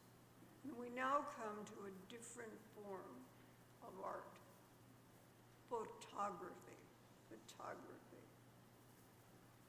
For decades, there was argument among art collectors, among curators, among people of all manner of honorable titles having to do with art. Photography isn't art. Photography isn't an art. Anybody can pick up a camera and take a picture. In the end, it was decided that photography was indeed an art form. And so we have here the ever-present fire, the Kristallnacht history. What is Kristallnacht? What was Kristallnacht? On November 9th to November 10th, 1938, in an incident known as Kristallnacht, Nazis in Germany torched synagogues, vandalized Jewish homes, schools, and businesses, and killed close to 100 Jews. In the aftermath of Kristallnacht, also called the Night of Broken Glass, some 30,000 Jewish men were arrested and sent to Nazi concentration camps. German Jews had been subjected to repressive policies since 1933, Adolf Hitler came to power. But this was different. This was planned. Word went out to the German people that on the night of November 9th, November 10th, 1938, you have permission to destroy Jewish synagogues, businesses, homes, anything Jewish. And there is the fire in the photograph, the smoke. Would this have been better if it had been an oil painting? Or does the immediacy of it being a photograph bring the violence home to you? Yet another synagogue destroyed on Kristallnacht, this one in Berlin. I could have shown you storefronts. There were multiple photographs of destroyed storefronts. But there's something painful, heart-rending. It makes you want to cry to see yet another synagogue with glass all over the floor. Perhaps there were stained glass windows. They've been destroyed. Perhaps there were glass doors. They've been destroyed. And what of the chandeliers? How well I remember at Congregation Montefiore, there were chandeliers instead of can lights. Those too are gone.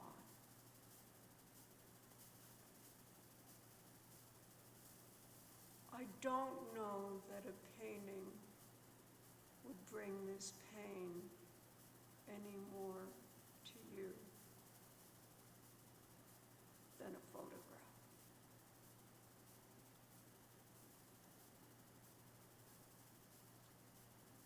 And as if that weren't enough, conditions worsened after Kristallnacht.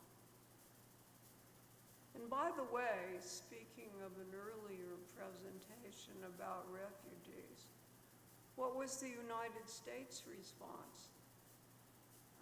Nothing. Roosevelt brought home the ambassador to Germany, and there was no sudden rise in the number of refugees that could come to the United States. Very few people were allowed. Privately, remind me to tell you the story of how a cousin of mine escaped. And so we come to a worse situation, concentration camps. And once again, the art form of photography is used. This particular photograph just hit me so hard. The Birkenau concentration camp arrival. What do you see? Mothers, Jewish mothers in babushkas. Small children, 2 and 3 years old, wearing more than one coat. We know these moms and bubbas, they told these kids, you better wear a couple of coats, you better wear an extra sweater, you better wear boots because we have no idea where we're going and you don't want to be caught in bad weather. No suitcases, a couple of pillowcases perhaps filled with things. Jewish stars pinned to lapels, pinned to coats. What I want you to look at most closely in this photograph is everyone's eyes. Everyone's eyes. Where are they looking? At the photographer. And every eye on the photographer is squinting. Is it the sun? Is it, who are you and why are you taking my picture? Is it that you know something I don't know? You know I'm going to be dead by end of day? A photograph can do that for you. I have a friend who is unbelievably still alive. He grew up in Antwerp. He was 11 during the war. His job was to make sure his family survived. And through a quirk of law at the time in Antwerp, even though his father was Jewish, his mother wasn't. And so they survived barely. My friend stealing bread from the bakery when it first opened, eating unbelievable things, and watching as hundreds of Jews in this Jewish neighborhood were rounded up by the Nazis and taken to concentration camps like Birkenau. And one day, he looked out and he saw this girl with golden hair whom he loved from afar. She was his first girlfriend. And he thought, if I run out to the street, maybe I can save her, maybe what? And to this day, he mourns, which is what Tisha B'av is about, the loss of this girl. You never got to know me, he wrote a poem. You never could hold me. You never could love me. You are still on my mind. And finally, we come to a disaster that had nothing to do with, I'm a Jew, therefore I'm going to die. Therefore, I'm going to be crushed. Therefore, I'm going to be not survive. The Surfside condominium disaster recently. Why do I show you photographs? It's simple, because over half of the people in this disaster who were lost were Jewish. And only photographs can show you their anguish. A little blurb on TV, not so much. But a rabbi talking into a microphone with a fired battalion chief beside him.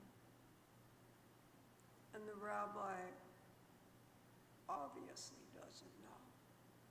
There's no look of, I know what happened, I know all these people will survive, none of that. And then the pictures on the right-hand side, the lists they're reading. Just like lists were written and read after 9/11, after the Holocaust.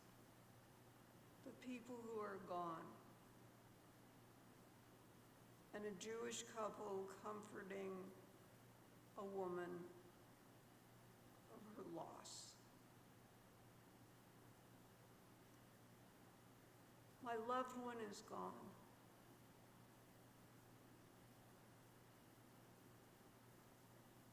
What do we bury? This man asked. My wife is gone. I don't know where she is in that pile. What can I bury? A tragedy told through the art of photography. Thank you so very much for being with me today. I hope that at some point on a happier day, you'll pick yourself up and make a visit to the Utah Museum of Fine Arts on the University of Utah campus. Hours are shortened because of COVID, but if you call and make a reservation, you surely can find a spot. Are there any questions? Are there any additional questions?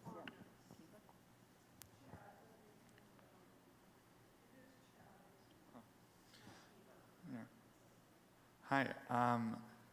Why you noted that there aren't many Jewish artists who've done art about Tisha B'av. Do you have any theories as to why that's the case? You said not many Jewish artists have done any work or much work on Tisha B'av. And do you have any theories as to why that's the case? Thank you. The theory is that they are overwhelmed with the subject matter. And also, most of these artists did not come into being, so to speak, until the last 100 years. So the obsessiveness has been with the Holocaust. And it's also been with the retrieval of the thousands and thousands of works of art that Jewish people owned. Maybe it's a topic that they don't want to touch. I don't know. I really, those are theories that I read about. They're not necessarily my own. If I were an artist like Marc Chagall, I could hardly wait to make a lithograph, to make an etching of these times. So talented, but evidently not such an interesting topic.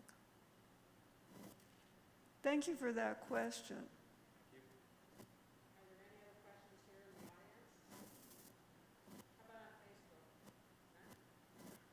That's too bad. Well, once again, thank you all. Thank you to Faith. Thank you to Fred, wherever he is. Thank you to Ray. Thank you to Stephen. Thank you to Danny. And I hope that our tragedies become fewer.